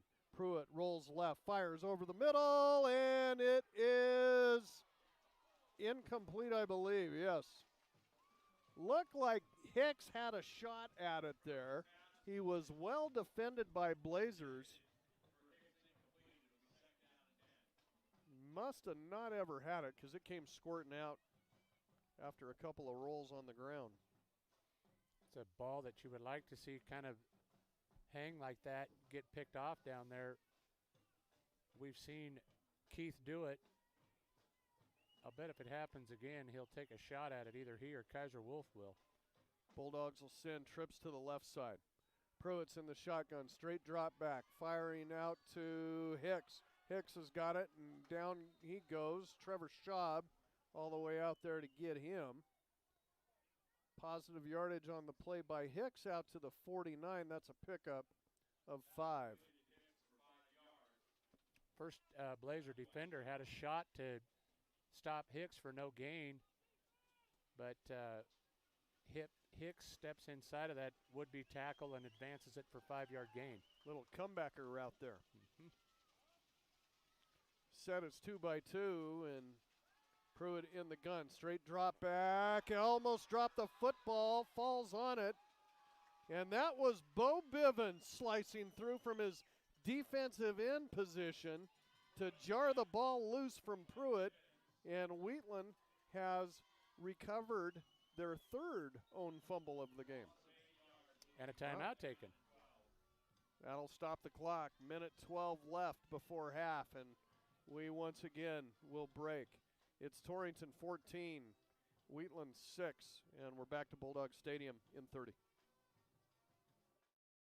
Ty's Pit Stop in Lingle would like to take this opportunity to thank all of their loyal customers. They are committed to providing their customers with the highest level of customer service and quality products. Ty's realizes that there are other options available for you to shop, and they value the relationship they have built with you, their customers, and really appreciate your business. The staff at Ty's Pit Stop thanks you for your continued loyalty, and they look forward to seeing you in the future. Ty's Pit Stop, Highway 26 in Lingle, locally owned and operated. Thank you again for all of your support.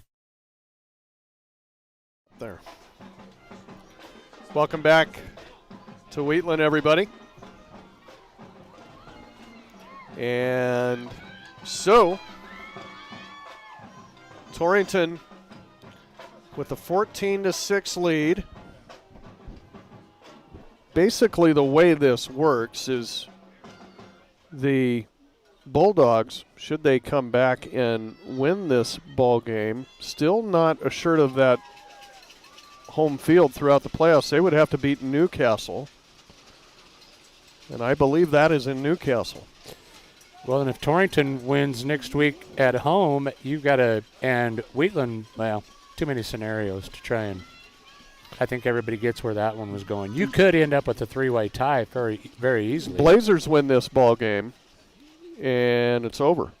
Yes. They have home field. So, I know one thing, taking a trip, if they're fortunate enough to win week 1 to Lyman would not be a fun trip. No.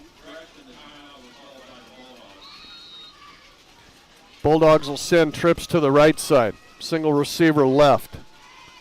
Pruitt, straight drop back, wants to run, slips and falls in the backfield. Down he goes, 37-yard line.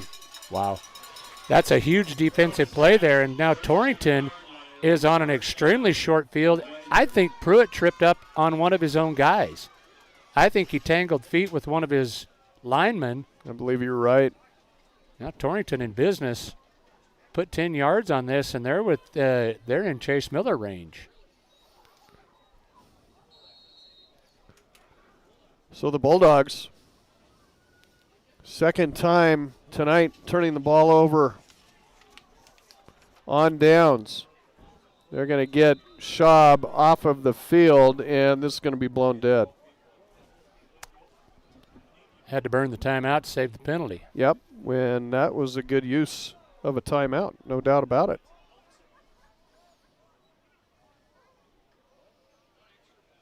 And it will be timeout Blazers. 1:08 left. And Torrington with one timeout remaining. It's the Blazers 14, Wheatland 6. Back to Bulldog Stadium, 30 seconds. Big box stores, and then there's your store. You know, the store that's been around for 100 years with 5 generations making sure their customers are taken care of. That's Valley Mercantile, your Pronto Auto Parts dealer in Torrington. We know what a large company can offer, but we know what we offer as well. The parts you need, along with residential delivery, plus tire rotations, alignments, and brake inspections. We also offer a place for your waste oil disposal. We're your store. Valley Mercantile, your Pronto Auto Parts dealer in Torrington. You want to just say it? Welcome back to Bulldog Stadium. Quick score update here. How about a TD Real Estate score update? Here's Mike. Yeah, it's a good one on the FM side on Kerm 98.3 Southeast leads Lusk. No, excuse me. Lusk still leads Southeast. That is 32-26, and they are in the fourth quarter of that one. Both teams battling hard there. Mm-hmm. That score was a lot more spread about 45 minutes ago. Bivens to throw, trying to get away, and down he goes.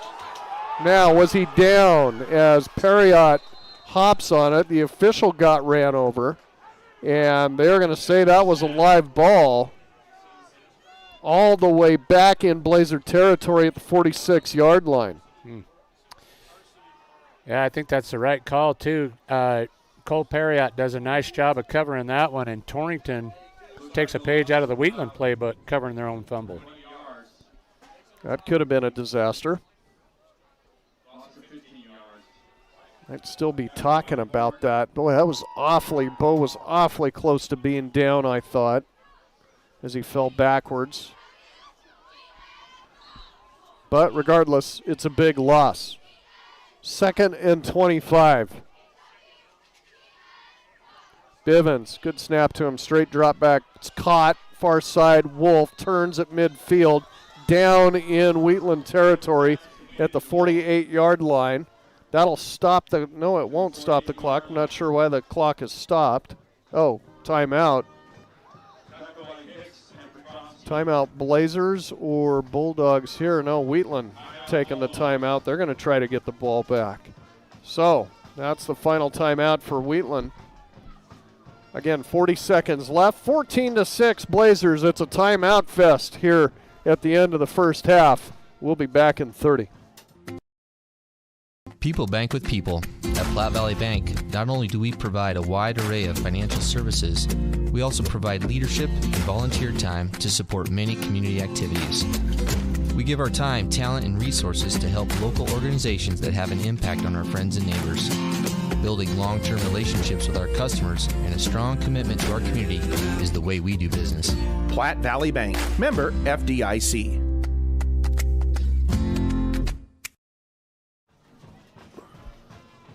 Welcome back. 40 seconds to go here after the timeout. Torrington still a long way to go with 3rd down and 20. Bivens pumps once, looking over the far side. It's incomplete. Had Kaiser Wolf on a go pattern out there, but well covered on the far side of the field and wisely thrown away by Bivens. That'll stop the clock with 35 seconds left. Torrington in an obvious punting situation here, as Miller will be backed up into his own territory. And Jake Hicks will stand alone inside his 15 as Miller bangs it out of there, and Hicks going to get away from it, and Torrington trying to down it. It's going to go into the end zone, and it'll be a touchback, and the Bulldogs will have it 1st and 10 at their 20-yard line. Miller's showing why he's been such a weapon for Torrington, and flips the field there. Although you would like to have seen that down inside the 5, that would have been perfect. But chance for Torrington to play a little pass defense here.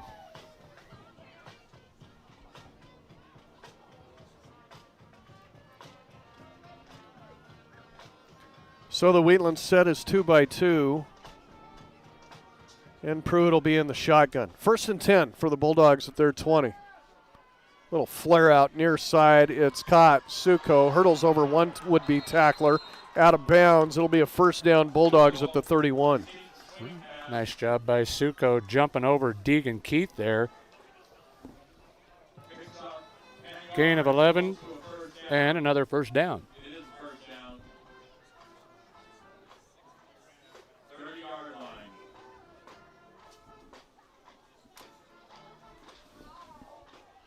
So clock sits at 20. Yeah, they'll back him up a yard to the 30. Twins right and left once again for Wheatland. Back to pass. Goes Pruitt. Now he's running out of there. Being chased by Perriott. 1st down across the 40 and out to the 42.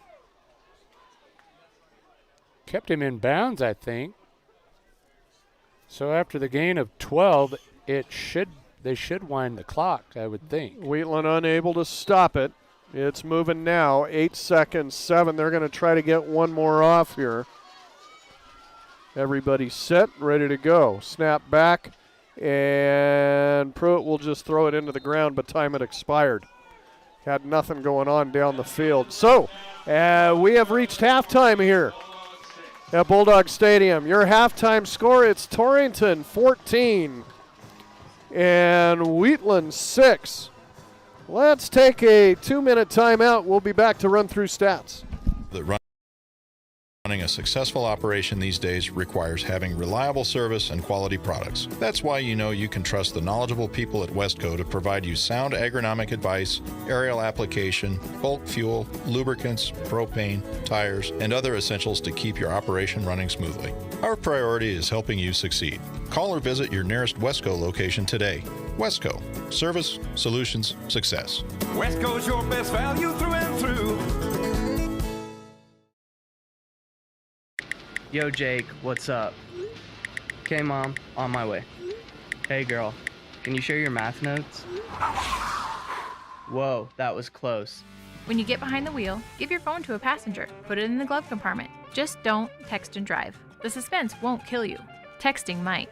Between 2016 and 2020, nearly 1,800 people in Wyoming were injured in crashes involving a distracted driver. 53 died. Stop the texts, stop the wrecks. A message from WYDOT. This is Wade Brew, Market President with Pinnacle Bank. Pinnacle Bank has been serving the lending needs of farmers, ranchers, and commercial business owners in the Wyobraska area, where we've called home for over 100 years. Let us put our resources to work for you with local decision-making from a family-owned bank. Give us a call or visit us at www.wypinnbank.com. Pinnacle Bank, Torrington and Mitchell, the way banking should be. Member FDIC. If you're looking for a rotor or windshield wiper motor, Yeah, you'll find it at CarQuest. Take control of car maintenance with help from Valley Motor Supply, CarQuest Auto Parts retailer. Did you know that the average car battery lasts 5 to 7 years? Valley Motor Supply has a great selection of car batteries so you can stay on the road. Stop in at Valley Motor Supply CarQuest, your local auto parts retailer in Torrington and Lusk. Yeah, Halftime stats brought to you by North Platte Physical Therapy. Say, North Platte Physical Therapy is committed to keeping you at the top of your game on and off the field.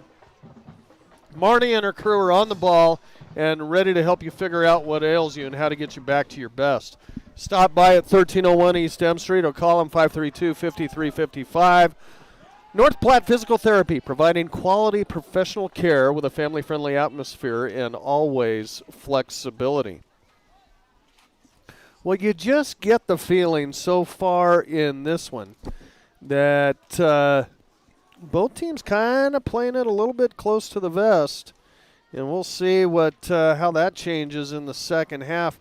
Torrington a little bit more dynamic so far than Wheatland. I think the Bulldogs really, really hoping to establish that running game so far in this one and open things up in the second half. We'll see what transpires. It was a scoreless first quarter, and then on the first play of the second quarter, it was Brendan Flock with a little out route from Bo Bivens and makes one move, and 44 yards later, Flock is in the end zone. Chase Miller's kick was good, and it was 7-0 Torrington. Wheatland on the next drive comes right back. 7:26 left in the second quarter as Eric Suko goes in from 3 yards out. Wheatland went for 2, and they failed on that attempt, so Torrington led 7-6.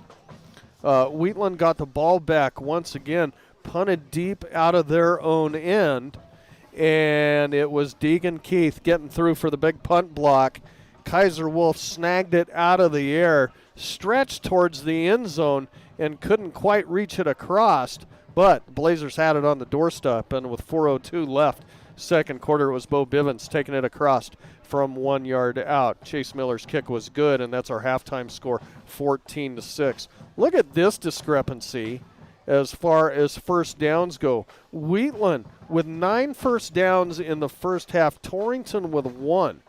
The Bulldogs penalized 3 times for 20 yards, Torrington 1 time for 15 yards on a face mask penalty. But it was that punt block, and it was the Bulldogs turning the ball over on downs a couple of times to the Blazers that made the score what it is so far in this one. Further look at team and individual stats with Mike. Okay. I do have a number that's going to support exactly what you're saying there on that first down count. Thank you for supporting me. Yes, I am all about support. Yes, you are. Torrington with an anemic rush attack. That's the best way to put it. 6 carries for 7 yards on the ground in the first quarter or in the first half. But through the air, Bivens was 4 of 7 for 98 yards, 1 touchdown, no interceptions. His Kaiser Wolf with 2 receptions in the half, a total of 14 yards, 1 completion to Chase Miller for 40, and the other to Brendan Flock, the 44-yard touchdown. So Torrington with 105 yards of total offense, but they only ran 13 offensive plays in the first half. Unbelievable. On the other side of the football, Wheatland ran 40 offensive plays.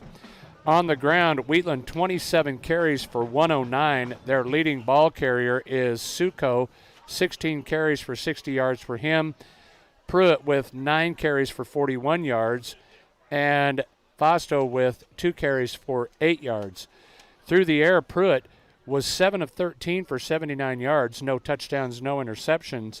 His favorite target was Hicks, 3 receptions for him for 33 yards, 2 receptions for Suko for 17, 1 apiece for Brow and Anderson. So Wheatland with 188 yards of total offense in the first half. But the most telling number of those stats, 40 offensive plays for Wheatland to 13 for Torrington. Yeah, I think that points to two big question marks in this second half. Can Torrington establish a ground game in this second half? And is that defense, all the running around that they're doing on the field, going to last for the Blazers? So much to be decided. It's been a good one, as you would have thought, these two old rivals going at it here tonight, trying to get that number one seed from the East. But right now it's advantage Torrington here at halftime. It's the Blazers 14, Wheatland Bulldogs 6. We'll take a break here at Bulldog Stadium to be back with you in the second half.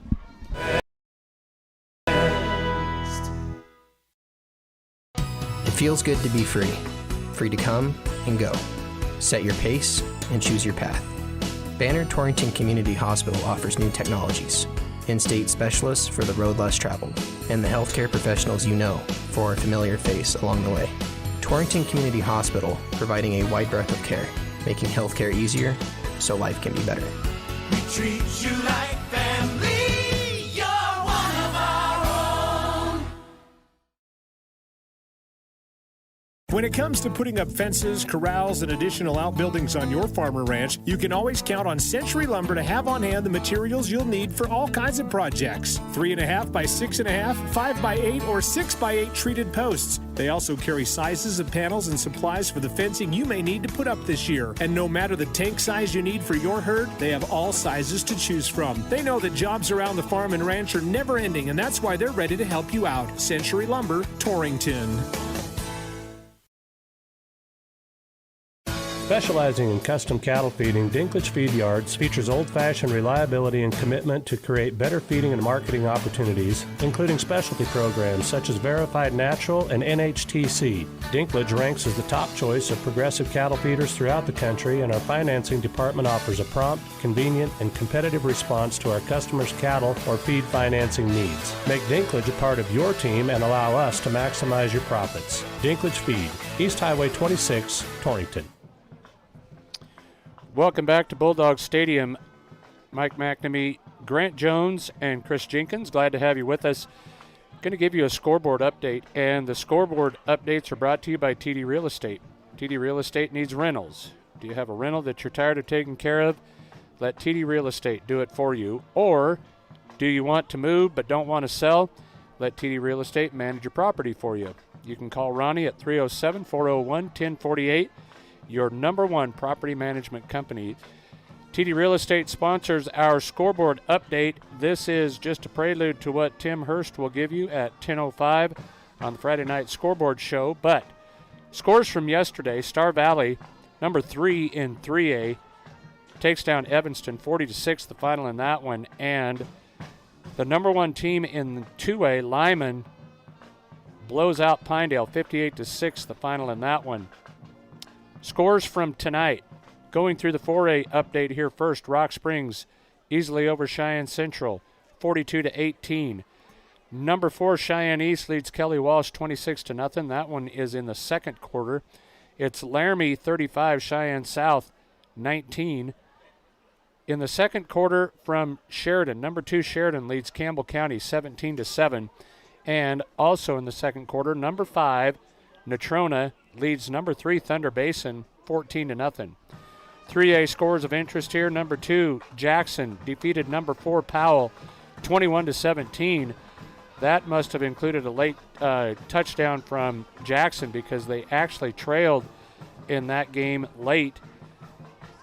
In the fourth quarter, a game that was supposed to be one of the games of the week in 3A, Douglas. Number 5 Douglas is all over Buffalo, 41-0 in that one again in the fourth quarter. Lander leads Rollins 16-0. That one is in the third.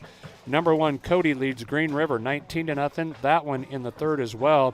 And Warland leads Riverton 20-13 in the third quarter in that one. Other 2A scores, it was Thermopolis 40, Mountain View 13. An upset here. Number 4 Cokeville is knocked off. Big Piney takes down Cokeville 28-21, the final in that one. It was number 3 Lovell all over Kimmer, 55-0 the final there. Newcastle leads Burns 10-6. That one is in the third quarter. That could stir things up considerably in the 2A East standings if Newcastle should hold on and win that football game. Also, Upton Sundance leads Glenrock 19-0. That one is at the half. 1A 9-man scores. Shoshone all over Graybull 54-6. That one is final. Number 3 Rocky Mountain leads number 4 Wind River 21-8. That one is at the half. Wright leads Saratoga 32-14. That one actually is a final. And an updated score, the last one that we had from Lusk, it was 36-24, I believe, was the last update that we had. We will try and update that CWAC game of the week that you could hear on KERM FM 98.3. Lingle, Fort Laramie, and Pine Bluffs are not showing a score in that one, still in the first half. And the only 6-man score of the day, Midwest leads KC 14-13. That one's in the third quarter. So you are up to date on our scores from around the state. Looks like we're about 3 minutes away from actually neither of the teams back out here yet. So we will send this one back to the studios and be back for second half action after this break. Other food delivery apps charge surprise fees, but Domino's is giving away $50 million worth of surprise frees, like free pizza, lava cakes, or cheesy bread when you order delivery online. And we found some unique ways to get the word out. Like shouting from the rooftop! Screaming it! We even called Paul Revere. Free lava cakes are coming! Order delivery online and you could get a surprise free from Domino's. No purchase necessary. Open U.S. residents 13 and up through 11/21/21. Odds of winning are 1 in 14. See rules at surprisefrees.domino's.com for free entry, blackout dates, restrictions, and details. Hi, this is Kelly Sittner, president of First State Bank in Torrington. Win big with First State Bank. The MVP goes to our totally free checking, an account for personal or business that is truly free. No minimum balance requirement and no monthly fees. You'll get a free instant issued Visa debit card plus a free gift, a cozy Sherpa fleece blanket, perfect for keeping warm in the bleachers at the game. So win big with our totally free checking account. First State Bank in Torrington, division of Glacier Bank, your first choice in banking. Member FDIC. If you're looking to replace the windows and doors in your home or have a new construction project, then look no further than Gherkin Windows and Doors, available at Blodorn Lumber in Torrington. Stop in today and see their impressive product gallery. With over 80 years of manufacturing experience and expertise, get the quality that you deserve with Gherkin Windows and Doors. It's all available at Blodorn Lumber in Torrington. Stop and see their display today, 219 West 21st Avenue. Fall is here and so is football and volleyball. Heartland Embroidery is ready to dress you up in the perfect apparel to root for your favorite team. They've got all you'll need to represent the Doggers, Blazers, and Cyclones, and anything in the store can be customized to show your favorite students or player's number and name. Don't forget about Cowboy football. Heartland Embroidery is proud to be the area's largest retailer of cowboy gear and apparel. It's all at Heartland Embroidery, downtown Torrington. Behind every farm or ranch is a family. At J.G. Elliott Insurance Center, we treat all of our clients like family. I'm Kyle Rafferty, and we can provide insurance coverage for your farm, ranch, machinery, and livestock, and any other insurance needs you might have. The right insurance can help you protect your family, your future, and keep your operation running in any season. Let us protect what means the most to you. Give me a call or stop by my office in Torrington. J.G. Elliott Insurance Center, a Platte Valley company. Landscaping Plus on East Highway 26 in Torrington not only serves the community with a personal touch for lawn and garden designs, but they also carry and sell sprinkler parts, weed barrier, and edging for all you do-it-yourselfers out there. Once you stop in, you'll find all kinds of additional items you'll want to add to your lawn and gardens. Plus, Rob will be more than happy to discuss design ideas that you might want to incorporate into your landscaping. Just make the call to 532-6067. Landscaping Plus in Torrington. The heart. It's a big deal to your overall health. At Memorial Hospital of Converse County, we have a team of dedicated healthcare providers who make patient-centered care the hallmark of what they do. Dr. Alan Mattern, a board-certified cardiologist and graduate of the Yale School of Medicine, sees patients weekly in our medical office building, and our cardiopulmonary team focuses on heart and lung health with tireless dedication. We are proving that bigger isn't always better at Memorial Hospital of Converse County. Find out more at conversehospital.com. All right, welcome back to Bulldog Stadium, everybody, as we're getting all set to go for half number 2 here. And it is Torrington 14, Wheatland 6. Again, if the Blazers prevail, they are the conference winners, Class 2A East, and will stay at home as long as they're alive through the playoffs. They've already made the playoffs with their 5-0 conference record. And we'll know a lot more about all those spots after tonight. So, again, Torrington will receive here in the second half. And it'll be Hager and Wolf back deep to receive. Last kickoff, Deegan Keith got it. As Meyer will approach from about 13 yards back. And the second half is underway in Wheatland. This is a short kick once again, headed for the out-of-bounds marker, and it will skip out of bounds. That'll set Torrington up. It's going to be a personal foul. I think they got a block and an unsportsmanlike conduct is what I'm going to guess they'll call here. Well, flag came off of the sideline pretty much, sideline, didn't it? Yeah, it was this side judge over here, and he was watching. I saw a Wheatland kid go down, and he threw it from all the way on this side. I'll bet this one's going to be a half the distance to the goal. Boy, not the way you want to start there. No. Not when you got the ball on the 35-yard line. Now, with the ball going out of bounds, do they have to offset and re-kick it? That would certainly benefit the Blazers. Absolutely. We'll see how they'll sort it all out here. White hat on his way to talk to Cody Bolander here on the near sideline.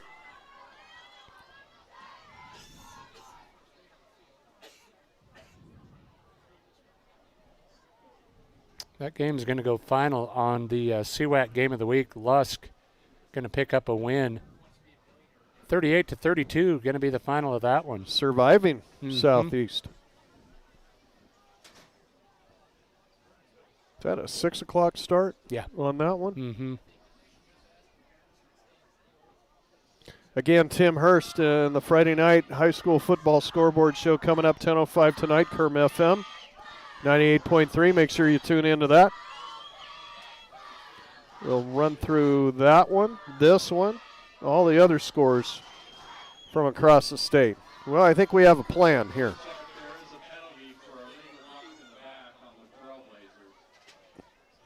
So they'll start marking it off from the 35-yard line with the out-of-bounds kick, and this will go back 10. Took an awfully long time to figure that out, didn't it? No, not from the 35, Mike, from the 30. So it was possibly the spot of the foul or something. I don't know. They started at the 30-yard line. Anyway, the Blazers will have it in touchback land. How about that? Torrington's got to get their run game going. They'll send 2 to the right side, 1 to the left, and Bo Bivens will get that run game started as he'll slice through the Bulldog defense for a first down across the 30 all the way out to the 34, 14-yard run for the Torrington quarterback, and now the Blazers moving quickly.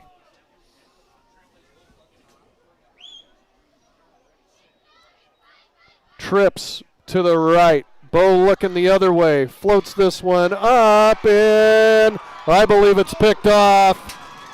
Intercepted.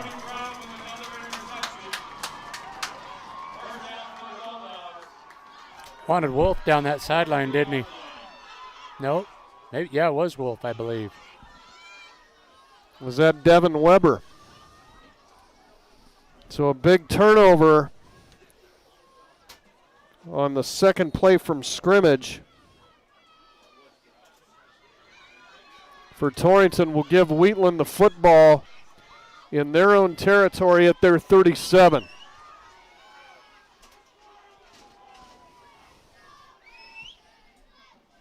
Pruitt, the give. Suko goes nowhere, runs right into Trevor Schaub. Dropped the football, but they'll say forward progress was stopped.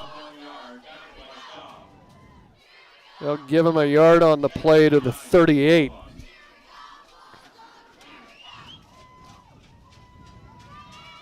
Yeah, Torrington's going to need a steady diet of that run defense. I think you'd have to feel a lot better about forcing this team through the air, wouldn't you?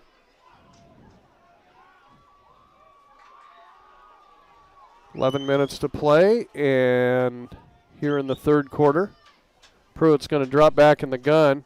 Torrington bringing an extra rusher, and this one's incomplete. Looking far side, just a little look into Hicks. Kept it low to the ground, did Pruitt, and Hicks wasn't able to scoop it up off the turf. Third down and 9. Torrington did a better job late in the half there of putting pressure on Pruitt, making him move around a little bit. Just don't want him to move around too much. You want to keep him contained, but don't let him set his feet and fire it either. The set is 2-by-2 for Wheatland. Pruitt in the shotgun. Has time. Now it's breaking down on him. Floats this one up, and this is picked off. Kaiser Wolf at the 40-yard line. Going to send it back the other way. Well, one good turn deserves another. Wolf, a great catch over there on the sideline. That ball was actually overthrown to the intended receiver, and Wolf makes the interception. So Torrington back in business on the 39. I've noted that a little bit, Mike. I don't know if the wind is keeping that ball of Pruitt's up there in the air a little bit longer, but there's some hangers. Yeah, hard to tell from here. I can't see any indication that the wind has changed or has picked up that much, but maybe it has. So the Blazers now with the ball back. They have it 1st and 10 at their own 39. And here's Bryce Hager into the line. He goes. Positive yardage across the 40, out to about the 42. 4 yards for Hager. Do a nice job there of putting two blocking backs in front of him.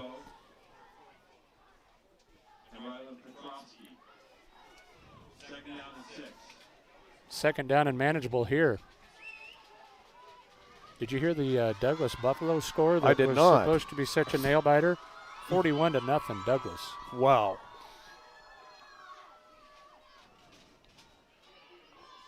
Well, I would not want to have to mess with that 3A West this year. Pretty dangerous group. Yeah. Powell, Star Valley, Cody. Jackson. Tough group, yep. This one will be blown dead. Timeout was taken. Timeout Blazers early here in the third quarter. Rob Nicolai saw something he didn't like as the offensive coordinator took that timeout. We'll break 2. 9:50 left third quarter. Clark and Associates scoreboard. It's Torrington 14, Wheatland 6, and we're back to Bulldog Stadium in 30. Pieper and Marsh Family Dentistry knows good overall health starts with good oral health, and the way to that perfect smile is with the periodic dental examination. Family Dentistry has been practicing in Eastern Wyoming for over 30 years and has experience in all fields of dental care. Doctors Pieper and Marsh welcome new patients, and your referrals are appreciated. Call 532-4448 for your appointment with Pieper and Marsh Family Dentistry, or visit their website at pieperdentistry.com. Grant Jones, Mike McNamee, Chris Jenkins all alongside here.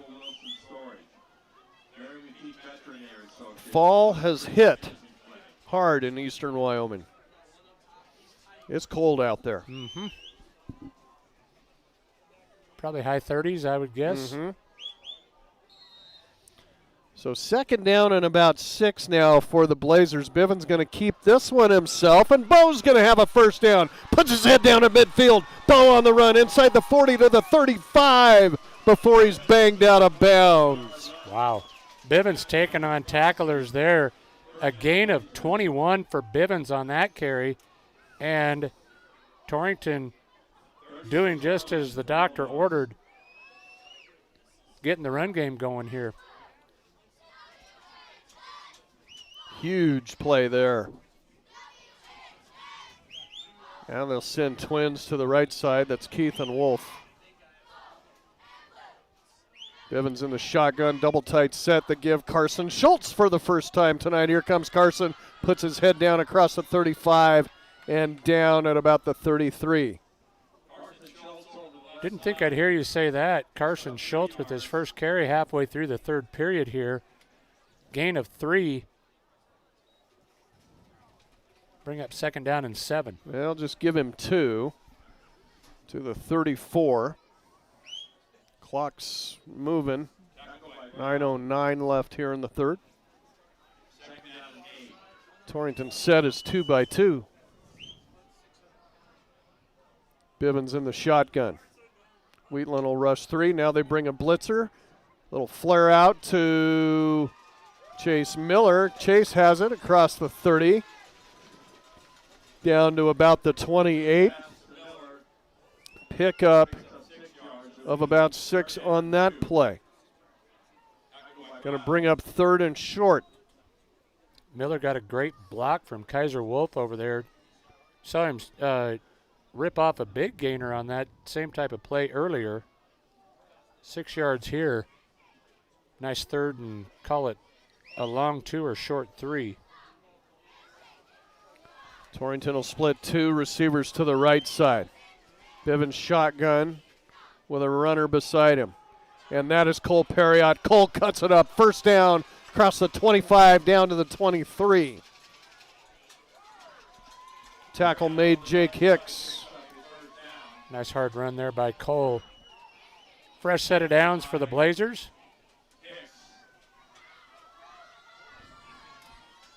Blazers with 5 first downs now, catching up in that category. Good drive for him here. Eating some clock here in the third quarter.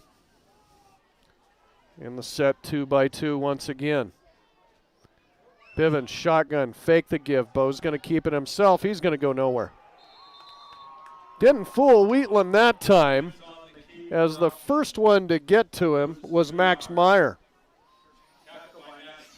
Yeah, that was well defended there. So a loss of 2. Bring up second down and 12. But I like the commitment by the Blazers. See what they can produce offensively with their ground game. Little ball control at the same time. Late getting out of the huddle here. They're going to have to hustle. Don't want to take your second timeout right now, but and let's see, they will. They will take a timeout. Torrington has spent 2 timeouts here in the third quarter.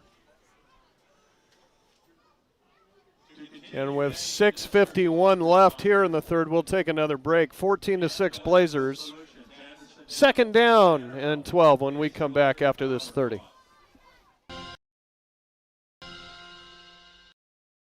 At Points West Community Bank, we know that agriculture is more than a business. It is a way of life. With over 94 years of experience in serving Goshen County, we understand and value the ways of our local farmers and ranchers. Through the quality of banking services and lending relationships, we take the time to know our customer and learn their operation firsthand. Stop in today to meet with our friendly and experienced lending staff to discuss your agricultural business needs. We look forward to seeing you. Points West Community Bank, a new direction in banking. Equal housing lender, member FDIC.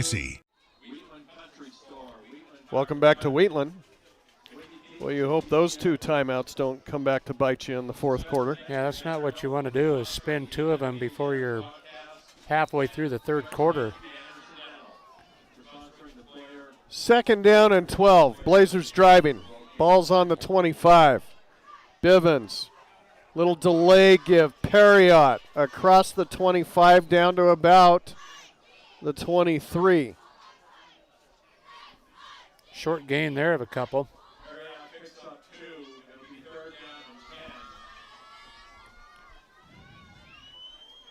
Well, you're already in Chase Miller field goal range here, but Torrington would like more than that field goal right now.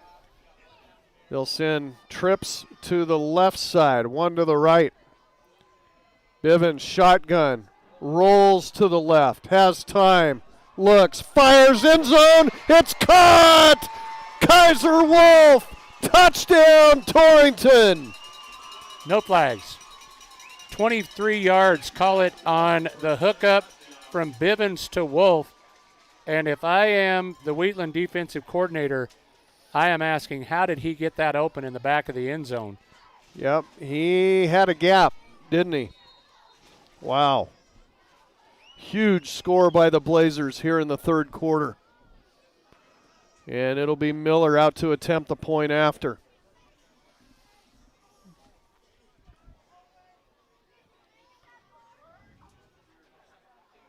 Snap by Birdsall's, put down by Bivens. The kick by Miller is up and good. And a big score by Torrington in the second half. 6:04 left in the third quarter. It's the Blazers 21, Wheatland Bulldogs 6. And back to Bulldog Stadium in 30.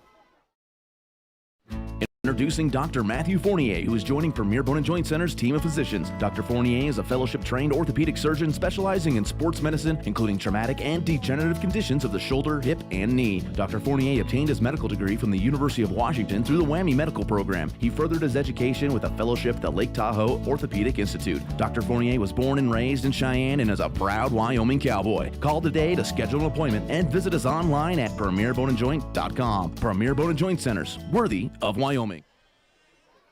Kaiser Wolf's first touchdown tonight on the receiving end of a 23-yard bullet by Bo Bivens to make it 21-6.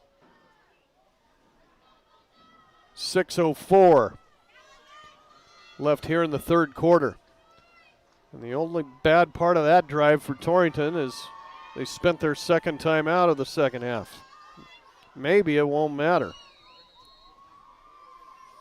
Hopefully. Miller to boot it away. And this one is going to sail into the end zone for the patented Miller touchback.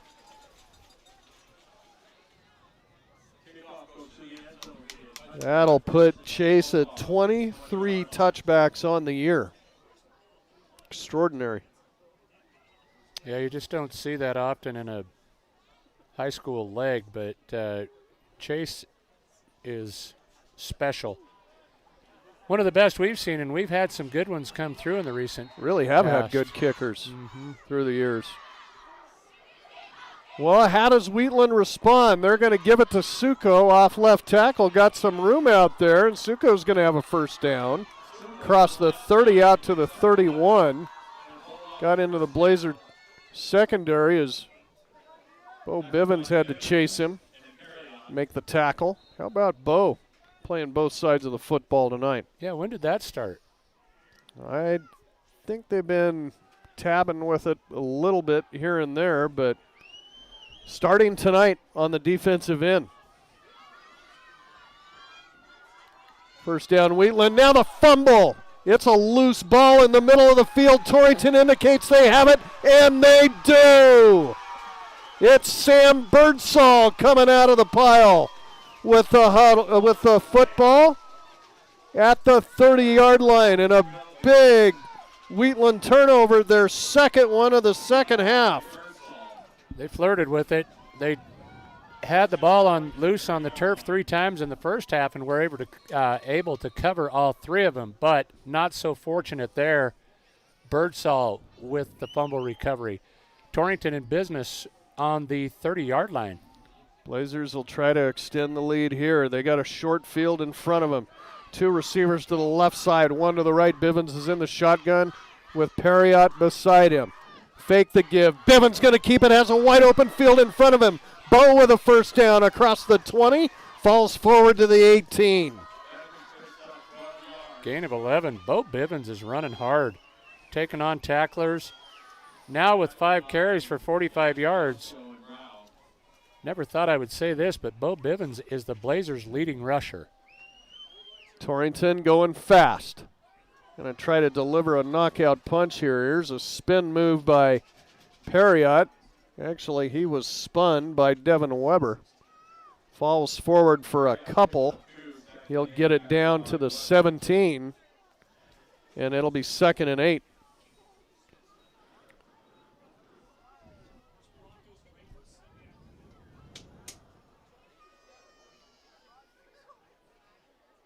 Keith and Wolf to the left side, Miller to the right.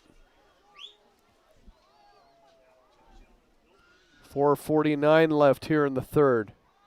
Bivens, the shotgun snap to him, going to keep it himself, just plows forward all the way down to the 10-yard line. That's going to come up just a bit shy of a first down, but Michael, that young Blazer offensive line starting to take control in this game. Giving Bivens a chance there. Nice carry, gain of 7, brings up 3rd and 1.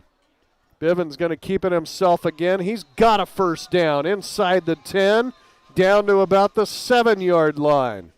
Flag on the play. Yeah, they might have gone too quick.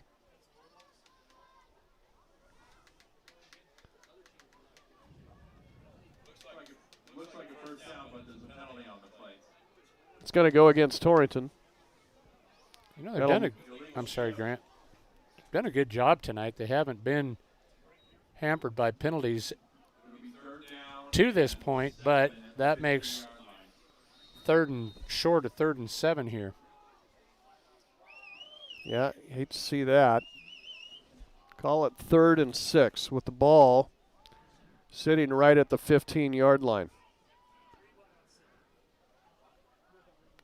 2 receivers to the right, 1 to the left, pistol formation with Hager behind him. Bo fakes to him. Now going to roll out, fires, and it's caught, dropped by Kaiser Wolf at the 5. That's going to bring up 4th down. And decision time here. Out trots Chase Miller for what looks to be a field goal attempt. Bivens has the tee in his hand.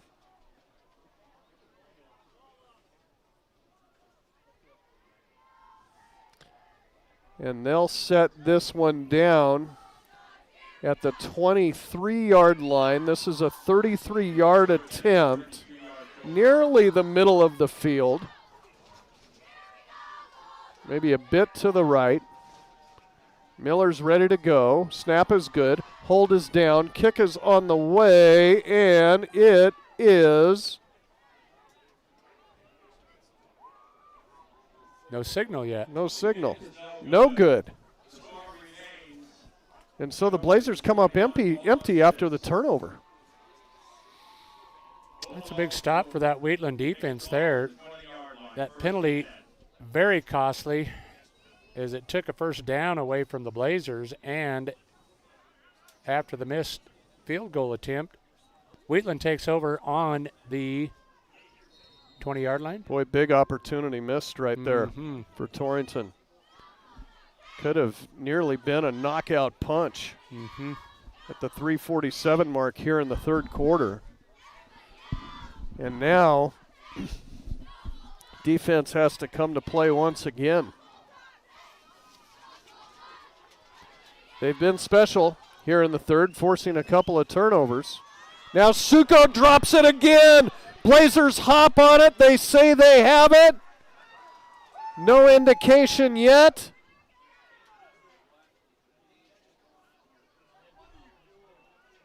And it is Torrington football. Schaub off the bottom of the pile, I believe, isn't it? Yes. Trevor Schaub. And the ball is on the 16-yard line, as Suko has been unable to handle the last 2 pitches. Wow. Yeah, that's 3 turnovers in the quarter now against Wheatland. And Torrington cannot come up short here. Mm-hmm. 2 to the left, 1 to the right. Power pistol for the Blazers. And it's a direct snap to Keith. Pitch back to Hager, throwing into the end zone.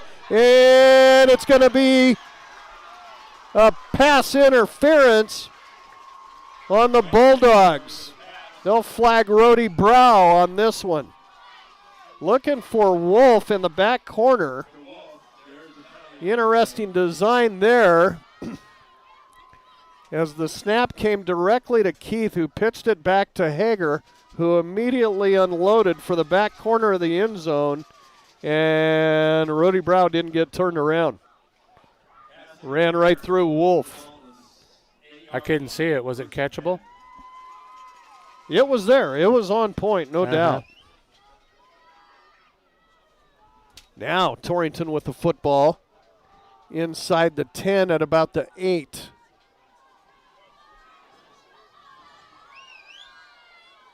Not an automatic first down. Or is it?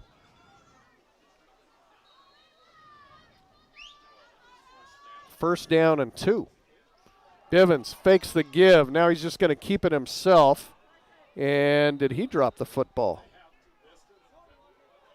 I don't believe so. They're going to call him down inside the 5 to about the 4. We just cannot get any indication at all from these officials, and they are going to say that Bivens lost the football, and it's going to be a fumble recovery by Wheatland. Maybe the weather a bigger factor than we thought it was going to be, but all of a sudden neither team can hold on to the football. That was stripped as Bivens just needs to go down in that situation. My goodness.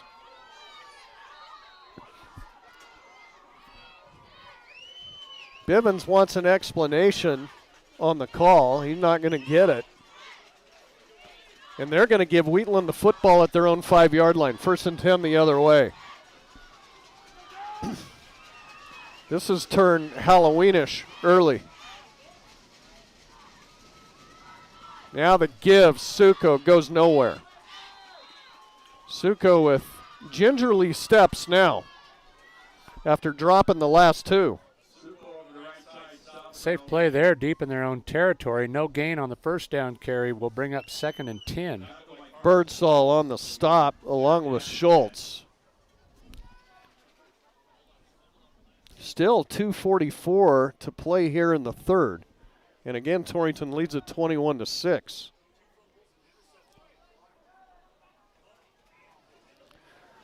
Wheatland will split a receiver to either side. Pruitt's up under center, looking to throw. Fires. This is almost picked off. Cole Perriott batted that away. Boy, Pruitt dodged a bullet there because Perriott and Miller both in the area. Either one of them probably could have had that pick. Incomplete pass stops the clock at 2:20. So Torrington with an opportunity here to get their defense out the field on 3rd and 10.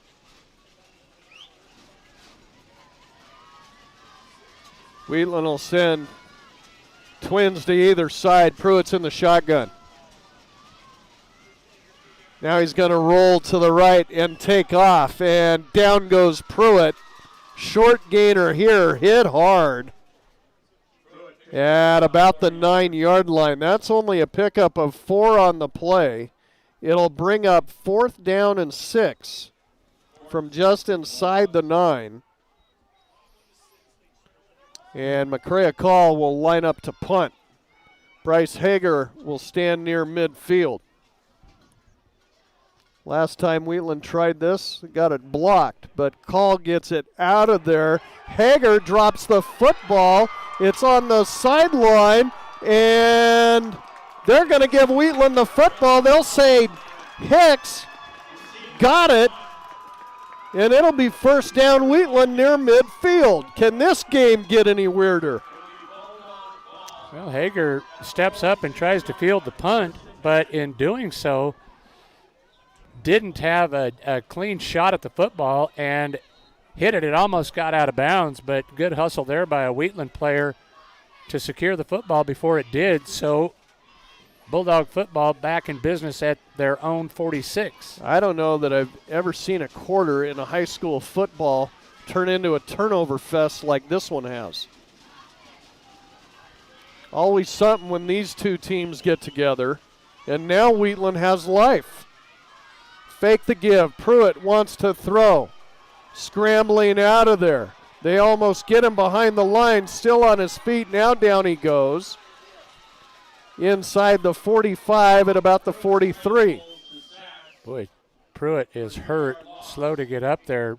Did something to a knee or an ankle. Shows some athleticism there, but he will have to come out of the game. Or will he? Yes, he will. In comes sophomore Brock Peasley to spell Pruitt, who's being attended to on the sideline. Stretching that knee out. And Peasley drops the football, just goes down to cover it. That was 2nd and 13. Now it's 3rd and 14 with the ball back on the 42. Did you question if this quarter could get any weirder? It just did. Now Pruitt, nope, Peasley's still in there as they continue to try and flex Pruitt over on the sideline. I don't know if it's a cramp, Mike, or what. They might just be trying to stretch that knee out. Peasley, pitch back. Suko drops it again, and down he goes after he scoops it back up. All the way back at the 37-yard line. 4th down, and Wheatland will be forced to punt. Now timeout. That will do it for the quarter. And I think everybody is ready to get that third quarter over with. But a big score by the Blazers in that third quarter to take a pretty commanding lead here into the fourth. As we head to the fourth quarter, it's Torrington 21, Wheatland 6. Back for the fourth and final in 1 minute. Torrington Beverage is now hiring a driver route salesman. You must be able to lift 40-plus pounds, and a CDL is required. They will help the right person get this test done. You must also be at least 21 years old. Hours will be Monday through Friday and some Saturdays, but you will be home every night. Come out to Torrington Beverage at 4394 McKenna Road A for an application. Office hours are from 8 to noon and 1 to 5. No phone calls, please. Again, apply today at Torrington Beverage.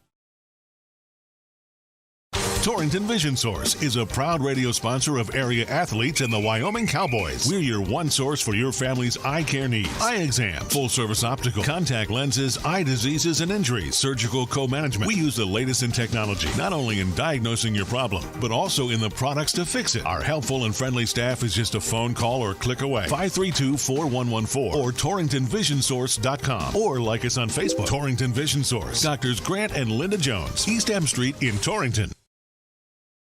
Oh, you gotta be kidding me. Well, he threw the flag, but it was touched.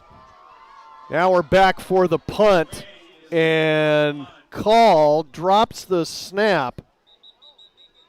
We were late getting back for that. Call drops the snap, picks it up, boots it out of there, and it was blocked. Mad scramble for the football. At about the line of scrimmage, Call is down on the play after being hit when the ball was free.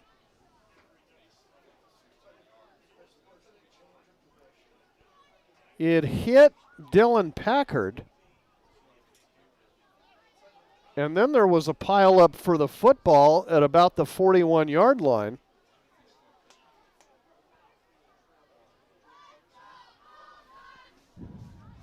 And I believe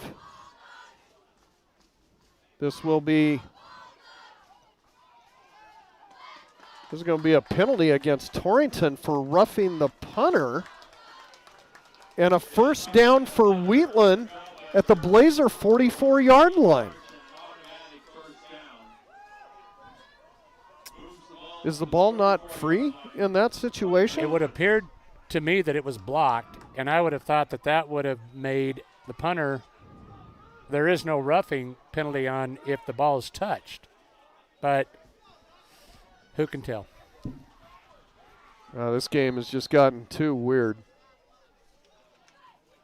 Pruitt's back in there after the injury.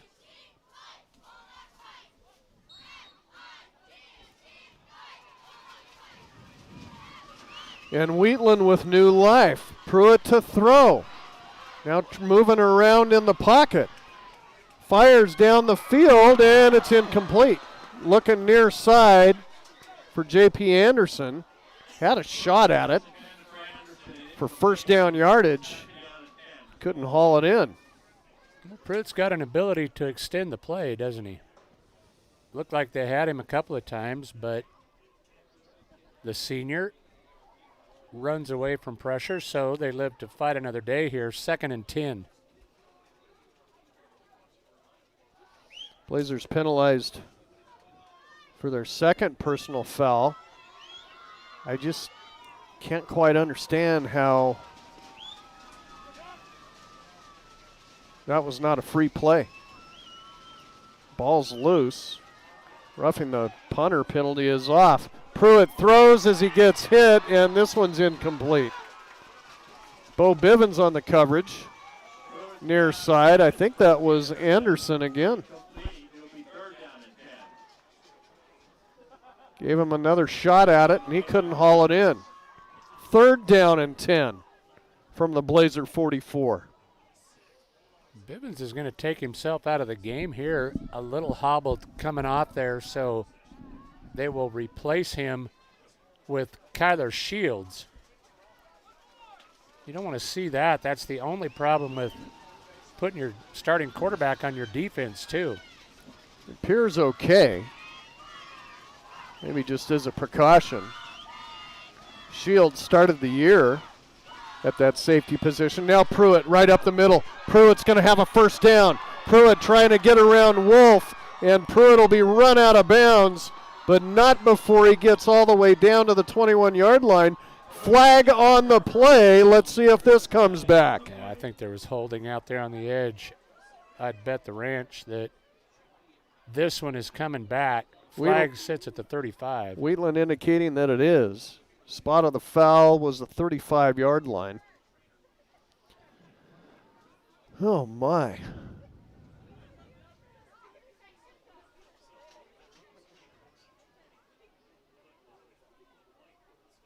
You talk about a game that has not found any rhythm here the entire second half. No. Setting football back a few years. Yeah, certainly not one of the showdowns that will be remembered by the fans of this great rivalry as one of their favorites of all time. Holding Wheatland. They'll set it back at the 45-yard line for a 3rd down and 11. The Bulldogs now penalized 35 yards, just like the Blazers. 11:24 left. It's 21-6 Torrington. If the Blazers can hang on, they are champions of the 2A East. And the result of next week's game against Burns doesn't matter for hosting in the playoffs. Pruitt to throw, has time, now running away. The shifty Pruitt on the run at the 40, dives forward. Did he have enough for a first down? Another flag back here at midfield.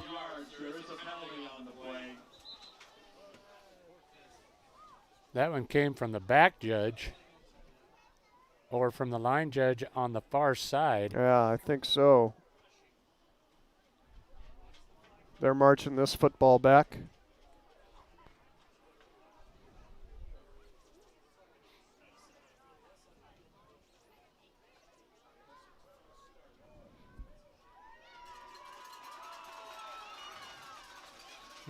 Another hold on the Bulldogs.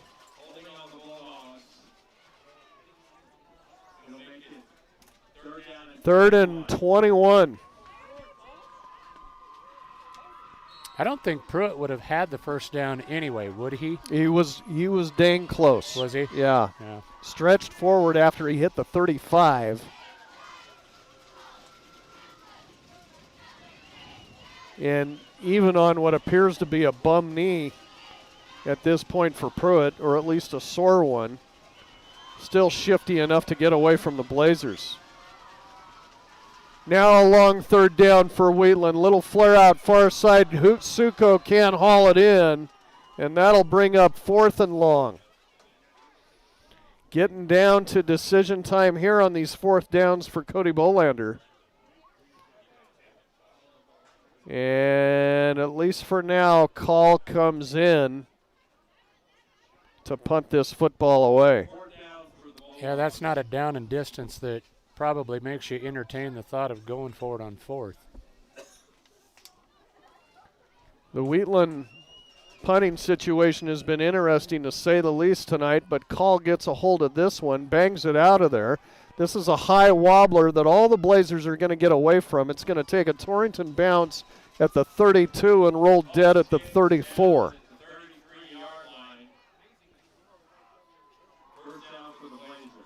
Well, good field position here. You know, I think if you are a Blazer fan, you just want to see him take some time off the clock here. Yeah. Still less than 2 minutes gone in the 4th quarter here. I think it's time for a heavy dose of 24. Mm-hmm. Or 22. That would be fine, too. Pistol formation. 2 receivers to the right side, 1 to the left. Bivens, it goes over his head on the shotgun snap. Now he's just trying to get away, and he'll be tossed to the turf inside the 30, back to the 28. Wow. Just seems like for a first half that was pretty clean, it seems like everything has fallen apart here in the second half, both sides of the football. Yeah. Talk about down and distance. Second down and 27. Bivens up under center. The give is to Perriott. He goes nowhere. Spun down immediately. Max Myers slicing through. Maybe lost yardage here.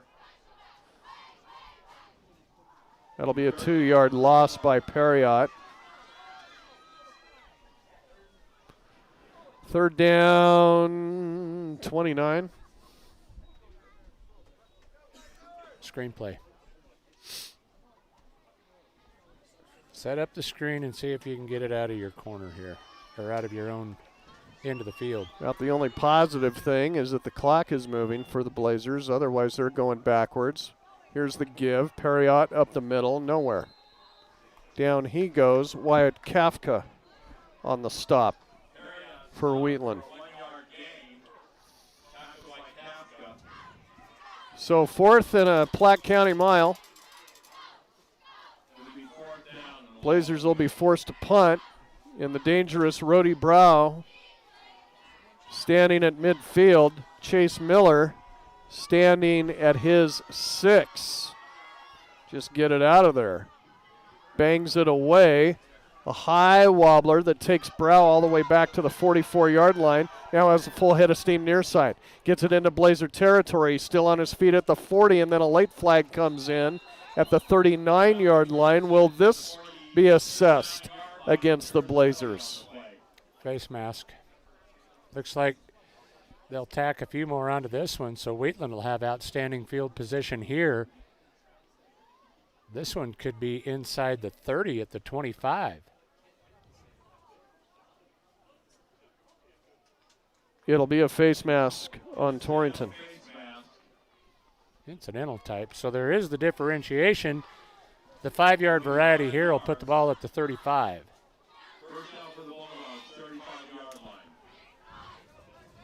8:47 left. Again, the Torrington lead is 15. Wheatland will start out in the I. The give, Fausto. Fausto with a full head of steam near side across the 30. Banged out of bounds by Keith at the 26. That's close to a first down. Going to come up just a bit shy.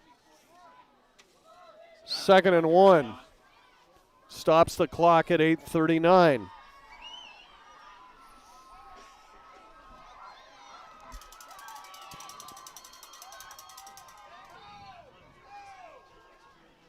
Wheatland will split a receiver to either side. Pruitt's up under center. That's Brow and Hicks. The give right up the middle. Petrosky, the fullback, goes nowhere. Pushed backwards, and the Blazers really need to keep their heads in that rugby scrum because the penalty flags are flying now. That will come up just a bit shy. Wheatland hurrying to the line.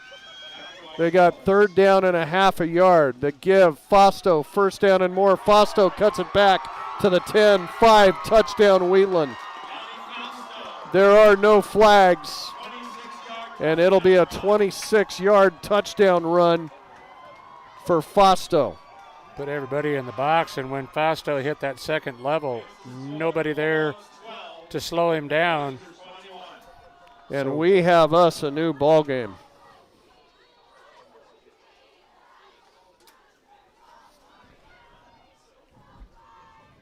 Going to go for 2 again. Pruitt up under center. The give, Fausto inching near the goal line. Is he in? No, he is not. The Blazers stop the Bulldogs on the 2nd straight time on going for 2. And so the lead is still a 2-score lead for Torrington. With 8:04 left, it's the Blazers 21, Wheatland Bulldogs 12. Back for the kickoff in 30 seconds. Truck or SUV you no longer want or need? This is Al Maloney, General Manager at Transwest Ford of Torrington. We are paying top dollar for used cars, trucks, vans, and SUVs. Inventories are tight and we need your car. That means your used vehicle will never be worth more. Visit twford.com or stop by the store for a free, no obligation appraisal. Transwest Ford of Torrington, 1209 East M Street, 307-532-2114. You shop the rest, now buy from the best at the new Transwest Ford of Torrington. They wouldn't do it here, would they? Grant Jones, Mike McNamee, Chris Jenkins, and Hayani Fausto has drawn the Wheatland Bulldogs closer. Will we see an onside kick this early at the 8:04 mark? Meyer has it teed up. Looks like it's going to be a conventional kick, and he will boot it away. Heading towards the far sideline. It'll be out of bounds, and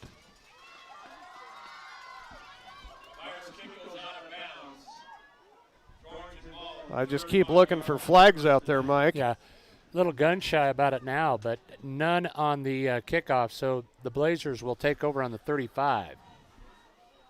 Torrington needing a time-sustained drive here with a score at the end of it to seal it. They've had ample opportunity here in the second half, but this game has just gone awry.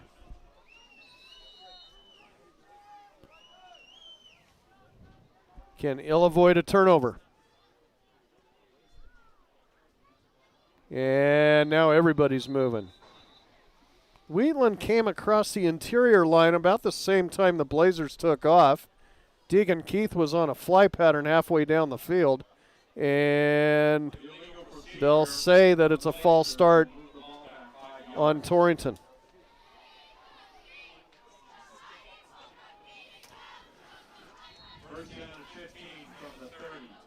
Blazers again marching the wrong way here.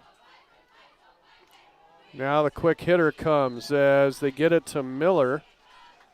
Chase out to the 37-yard line. They get a chunk of it back. About a 7-yard pickup here. 2nd down and 8. Torrington trying to catch him off guard. Will send Twins to the right side. Also the left side, Bivens is in the shotgun. And now they'll get Wheatland to jump. So 5 yards the easy way here will give Torrington a second and short. 50 yards in penalties tonight for the Bulldogs. That is their 7th penalty of the night. Bo does a nice job with that snap count, that cadence just enough to draw the defensive front off there. 2nd and 3. Wheatland just about jumps again.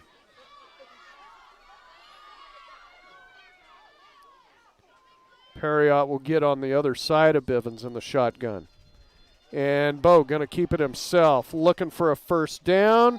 Close. I think they'll give him the 45-yard line, which they will. That should be enough to move the chains for Torrington.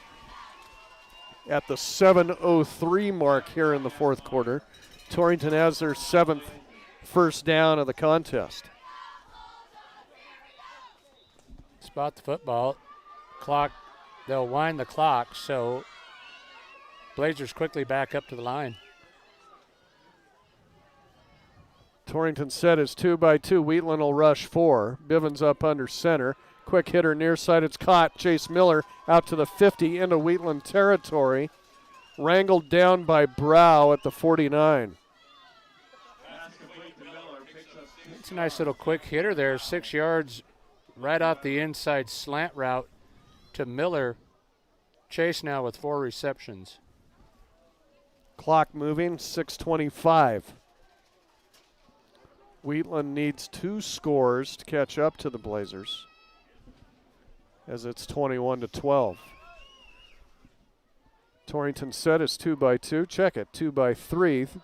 Trips outright. Bivens is alone in the backfield. He'll just keep it himself and go down immediately. Wheatland knew what was coming there. Bo's going to lose 2.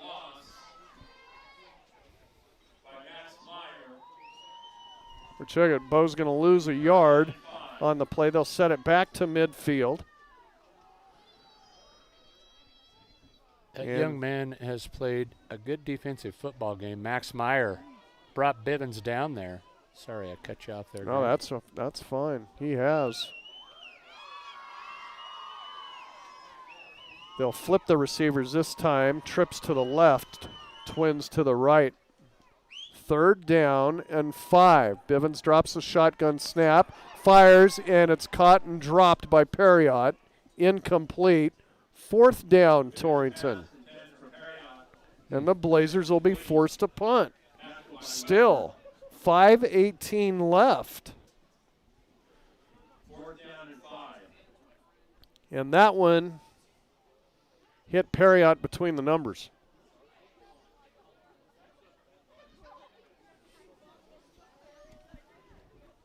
Miller stands at about his 40.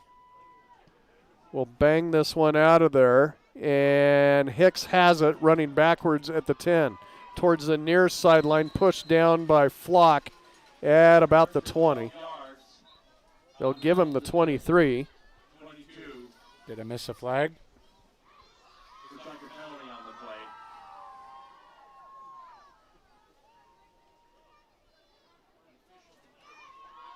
I didn't ever see it. Oh, there is one right here on the side.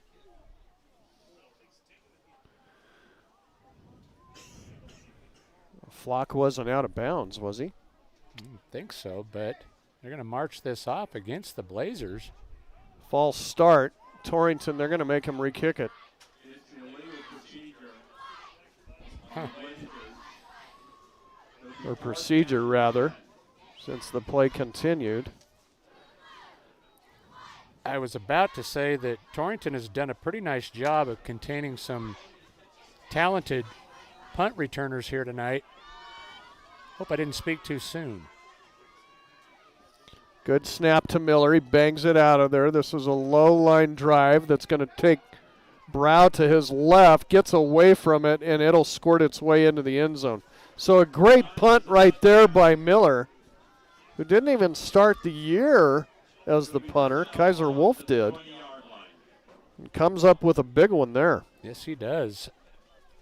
The net isn't going to be great, but they keep it out of the hands of Brow.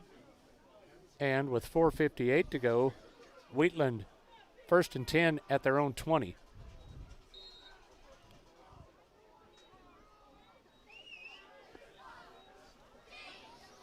You just get a little uneasy about this. Pruitt rolling near side, fires, and it's incomplete. Looking for Petrosky coming out of the backfield. Keith was right there on coverage, but Petrosky couldn't get the hands around the football. Pruitt's over 7 here in the second half. I'm sure the knee doesn't feel great, but he's moving better.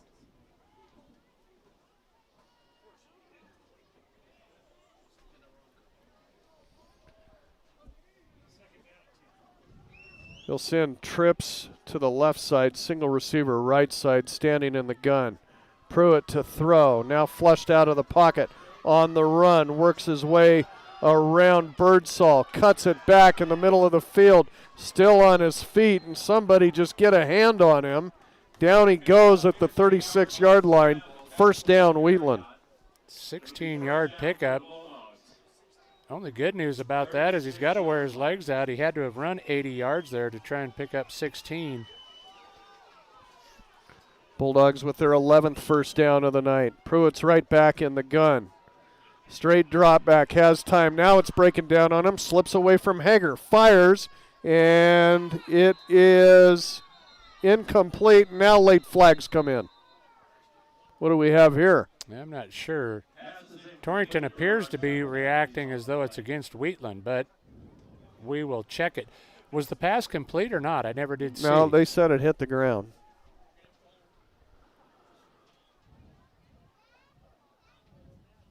Now we got a stripes conference at about the 40-yard line as far as what this call is going to be. Sam Birdsall trying to listen in on it, as is J.P. Anderson for the Bulldogs.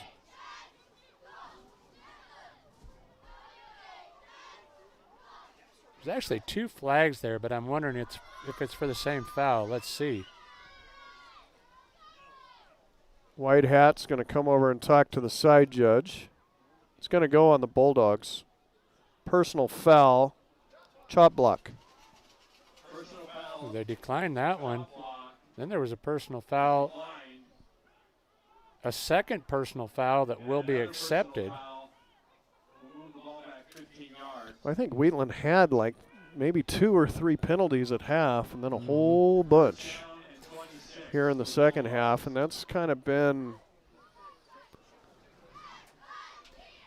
something they've been snake bit by in the last few games. To say that this has been a sloppy second half is an understatement. Yeah. Again, just not a lot of rhythm and flow to it. Torrington still with a 2-score lead here, up 21-12. Wheatland going the other direction. First down and 25 Bulldogs. Ball is on the 20. Pruitt shotgun with Fausto beside him. Has time, fires, it's caught. Far side down immediately. Goes Jake Hicks. Perriott had him, but then needed some help to clean him up. Gain of 1. First pass completed at the half. Now 8 of 21 for 80 yards for Pruitt. Most importantly for Torrington, clock moving, approaching 4 minutes. Blazers clinging to a 9-point lead here late in the game. They'll send Call to the left side. Guys coming out of the backfield. Pruitt finding somebody, fires looking for Brow. It's incomplete. Deegan Keith on the coverage. And that'll bring up third down. Would Cole Perriott had a read on that. I think they wanted maybe Fausto on an underneath route there, and Perriott had a read on it. Pruitt wisely opted out of that one, but overthrows the intended receiver. So, big third down here for the Blazers. 4 down territory for the Bulldogs. They'll try to get a chunk of it back here, as Pruitt was over by the sideline after the throw. Now he needs to hurry. He's got trips to the right side, single receiver left side. Standing in the gun, gets the snap off, fires, and this is caught by Hicks, short of the first down. Gets it to the 29. Pickup of 8. Nice catch there as Miller was in coverage. So here's the ball game right here. 4th down and 16. Clock moving at 3:15. Single receiver right side. Look for backers to come out of the backfield. They do. Pruitt lets it fly. It's incomplete. And the Torrington Trailblazers will take over at the 29-yard line. And we'll try to run out the clock here. Pruitt had a receiver out there, just overthrew the intended receiver, so Torrington with a couple of first downs, not only on a short field here.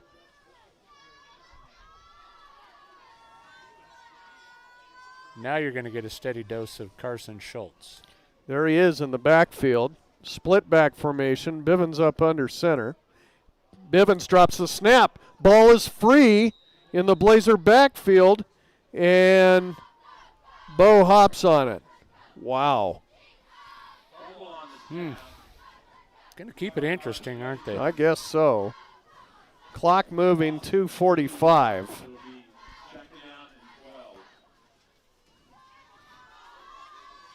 I got an idea that Coach Russell Steinmetz will probably point to the fact that there's been nothing pretty about this.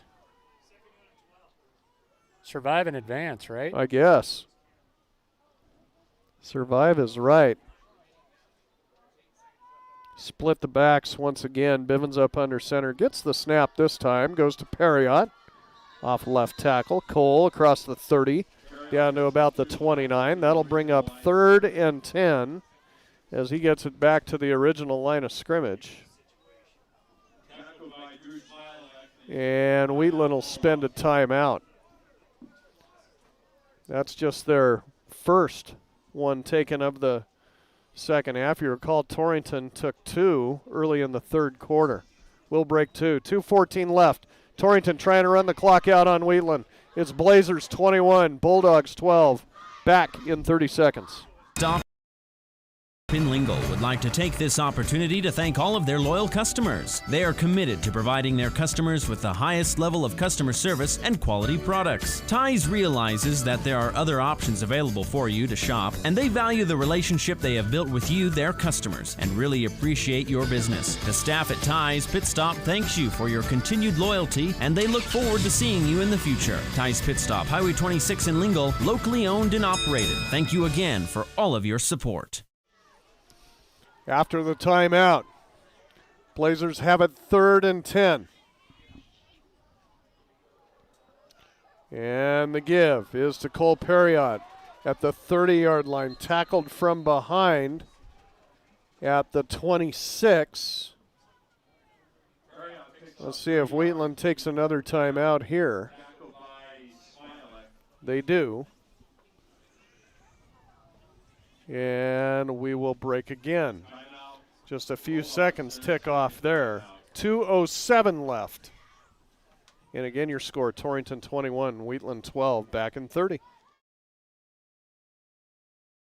There's the big box stores, and then there's your store. You know, the store that's been around for 100 years with 5 generations making sure their customers are taken care of. That's Valley Mercantile, your Pronto Auto Parts dealer in Torrington. We know what a large company can offer, but we know what we offer as well. The parts you need, along with residential delivery, plus tire rotations, alignments, and brake inspections. We also offer a place for your waste oil disposal. We're your store. Valley Mercantile, your Pronto Auto Parts dealer in Torrington.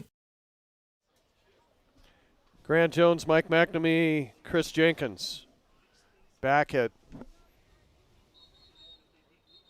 Bulldog Stadium. The Blazers and us just trying to survive this game. Yes. Everybody in survival mode. Looks like Torrington will go for it. 4th down and 7 for the Blazers. And they're going to go for it. Try to get the first down here. Fake the give. Bivens wants to throw. Going towards the end zone. It's bobbled and incomplete. Not sure if Hicks got all the way turned around on that. They're not going to call a PI. And Wheatland will take over at their own 26-yard line. So the Bulldogs would need a score. And then an onside kick. And a score after. So a tall order here for Wheatland. They'll put 3 receivers out. Pruitt's in the shotgun. 2 minutes exactly to play. Pruitt's back to pass. Now receiving some pressure, trying to get around Hager. He won't. Down he goes at about the 25, 26-yard line. Say no gain after all of that. Clock moving. Wheatland won't spend their final timeout. They'll just hustle to the line. Minute 38. 2 receivers right, 2 to the left. Pruitt shotgun once again, now rolling right side. Fires, and this is caught by Hicks at the 32-yard line, much to the dismay of the Torrington fans sitting right in front of the play. 3rd down and 4. Clock moving as we approach a minute.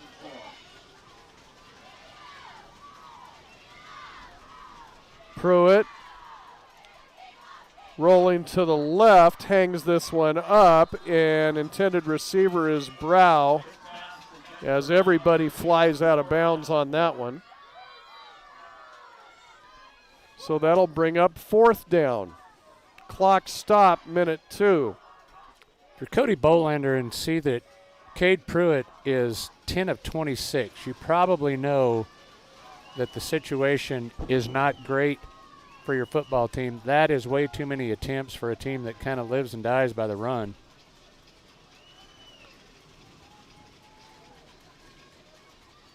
Straight drop back. Pruitt looking far side, fires, and it's too far ahead of Brow. And Torrington will salt the victory away in victory formation. They will win the Class 2A East Trophy and have home field throughout the playoffs. Looking at those standings, there are a lot of things that could happen in the final week. Wheatland will now drop to 4-2 in conference play and would be in a tie with Upton Sundance and Bighorn. I'm not sure who Wheatland has in that final week. They got Newcastle. You told me that. Yep. Bivens in victory formation. 1 snap and down he goes. He'll just have to do it one more time. And what started out as a pretty tightly contested contest in the first half really went south quickly in the second half with lots of penalties, lots of turnovers, lots of mistakes by both squads. And after all is said and done, Torrington's going to walk out of here with a conference-claiming victory. There's the knee by Bivens, and this one is in the books. The Torrington Trailblazers are the Class 2A East champions as they come to Wheatland tonight and defeat their old rival. Final score, Torrington 21, Wheatland Bulldogs 12. And we'll take a break and be back to wrap this one up, along with comments from Coach Steinmetz after this 3-minute break. People bank with people. At Platte Valley Bank, not only do we provide a wide array of financial services, we also provide leadership and volunteer time to support many community activities. We give our time, talent, and resources to help local organizations that have an impact on our friends and neighbors. Building long-term relationships with our customers and a strong commitment to our community is the way we do business. Platte Valley Bank, member FDIC. Our producers know that running a successful operation these days requires having reliable service and quality products. That's why you know you can trust the knowledgeable people at Westco to provide you sound agronomic advice, aerial application, bulk fuel, lubricants, propane, tires, and other essentials to keep your operation running smoothly. Our priority is helping you succeed. Call or visit your nearest Westco location today. Westco. Service, solutions, success. Westco's your best value through and through. Yo, Jake, what's up? Okay, Mom, on my way. Hey, girl, can you share your math notes? Whoa, that was close. When you get behind the wheel, give your phone to a passenger. Put it in the glove compartment. Just don't text and drive. The suspense won't kill you. Texting might. Between 2016 and 2020, nearly 1,800 people in Wyoming were injured in crashes involving a distracted driver. 53 died. Stop the texts, stop the wrecks. A message from YDOT. This is Wade Brew, Market President with Pinnacle Bank. Pinnacle Bank has been serving the lending needs of farmers, ranchers, and commercial business owners of the Wyobraska area, where we've called home for over 100 years. Let us put our resources to work for you with local decision-making from a family-owned bank. Give us a call or visit us at www.wypinnbank.com. Pinnacle Bank, Torrington, and Mitchell, the way banking should be. Member FDIC. If you're looking for a rotor or windshield wiper motor, yeah, you'll find it at CarQuest. Take control of car maintenance with help from Valley Motor Supply, CarQuest Auto Parts Retailer. Did you know that the average car battery lasts 5 to 7 years? Valley Motor Supply has a great selection of car batteries so you can stay on the road. Stop in at Valley Motor Supply CarQuest, your local auto parts retailer in Torrington and Lusk. Yeah, you'll find it at CarQuest. It feels good to be free. Free to come and go. Set your pace and choose your path. Banner Torrington Community Hospital offers new technologies, in-state specialists for the road less traveled, and the healthcare professionals you know for a familiar face along the way. Torrington Community Hospital, providing a wide breadth of care, making healthcare easier so life can be better. We treat you like family. You're one of our own.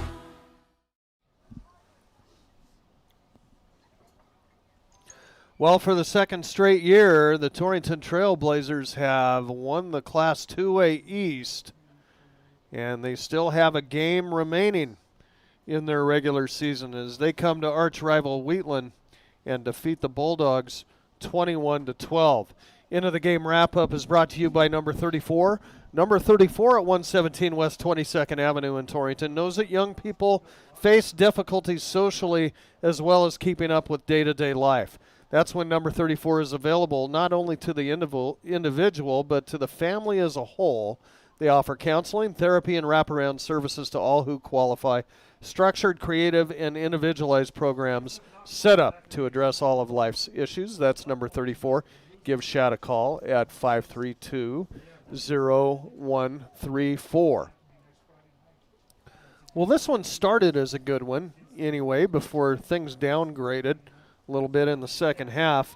No scores in the first quarter. In the second quarter when they all came before half, as the Blazers started the second quarter with a Brendan Flock 44-yard catch and TD run from Bo Bivens. Chase Miller's kick was good, and Torrington led 7-0. Torrington, or Wheatland rather, then answered in the second quarter. 7:26 left as Suko goes in from 3 yards out. The two-point try failed. Torrington was up then 7-6. And then maybe the play of the ball game in the second quarter. Wheatland has the football back, a chance to go ahead, and in their own territory, a blocked punt by Deegan Keith and recovered by Kaiser Wolf at the 1 yard line Bivens goes in from 1 yard out to make it 14-6. That was the half. Then in the third quarter, 6:04 left in the third, Torrington gets that big touchdown, go-ahead touchdown, as it was Kaiser Wolf, a 23-yard catch. Great pass from Bo Bivens, rolling to his left, turning back, firing a bullet over the middle of the field and finding Wolf. The kick was good, and then it was 21-6. And then the fun really started, back and forth, lots of turnovers, lots of penalties back and forth both ways. Blazers just trying to survive it. Wheatland gets the ball back, and with the 8:04 mark in the fourth quarter, they still had a shot because Hayane Fausto went in from 26 yards out. The try failed, but Wheatland never able to capitalize again the rest of the game, and Torrington outlasts the Bulldogs 21-12. The Blazers finished the night with 7 first downs, Wheatland with 11.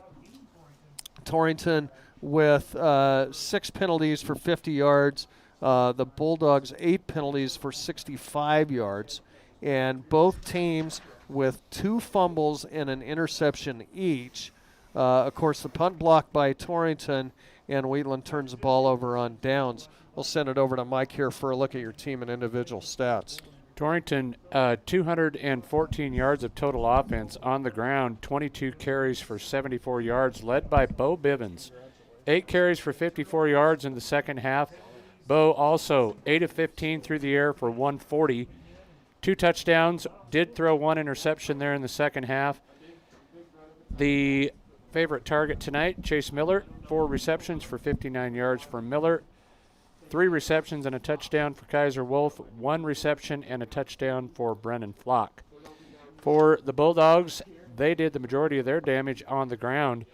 39 carries for 169 yards for the Bulldogs.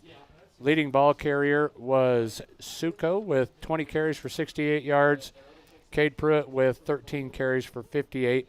Through the air, Pruitt 10 of 27 for 93 yards, no touchdowns, threw the 1 interception. And Hicks was the favorite target, 4 receptions for 39 yards for Mr. Hicks.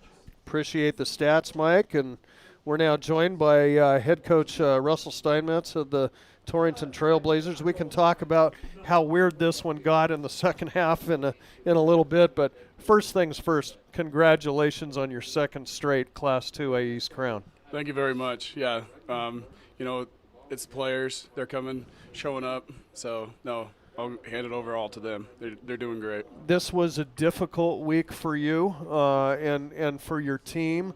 Not that many practices. What was practice probably wasn't that quality of a practice. Yeah, you persevere and come in here and get a big victory. Yeah, I think that's just the maturity of the team. Our skill players, a lot of them have been starting since they were sophomores.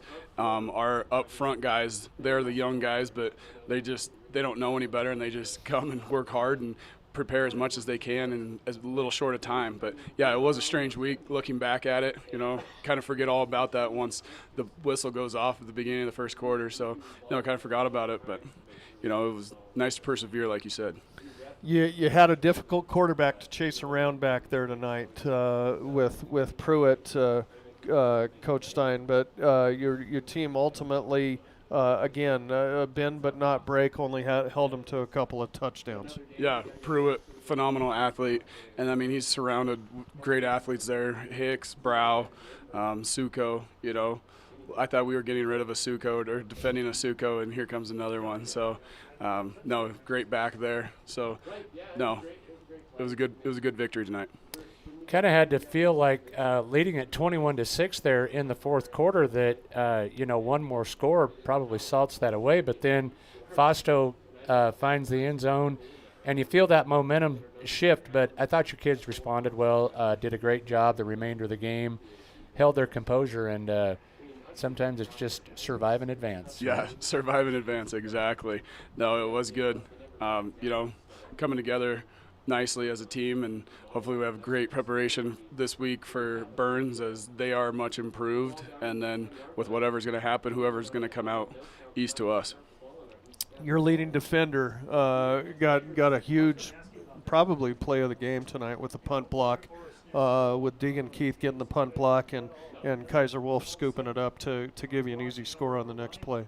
Yeah, that was, I mean, we talked earlier this week about what the difference was going to be was the turnover margin, and thinking back, it was in our favor tonight. So we won that turnover margin and got the victory. Russell, do you know, obviously you'd love to win this conference race with no losses in conference with Burns coming in to town next week. Do you know how you'll play this game as far as throwing all of your starters out there, what you're going to do with the playoffs coming up, knowing that you have home field throughout the playoffs? We didn't want to think too far ahead. Just as you're asking that question, trying to think in my head. But I think if we took everybody off for an entire week, I think we'd be rusty for that first round. Yeah. So I know they're going to be playing some. Who knows about all of it? Sure. I do. I mean, it would be nice to get that victory against Burns, but in the end, we need to be smart, and so therefore we can go further in the playoffs. Well, congratulations on your number 2 of winning the East Conference. Did a great job this year, and let's finish it off the right way. Absolutely. Thank you. Head coach Russell Steinmetz of the Torrington Trailblazers, and we always appreciate him stopping by, and that'll be a happy bus ride home. 7 hours. How about 1 hour to the east?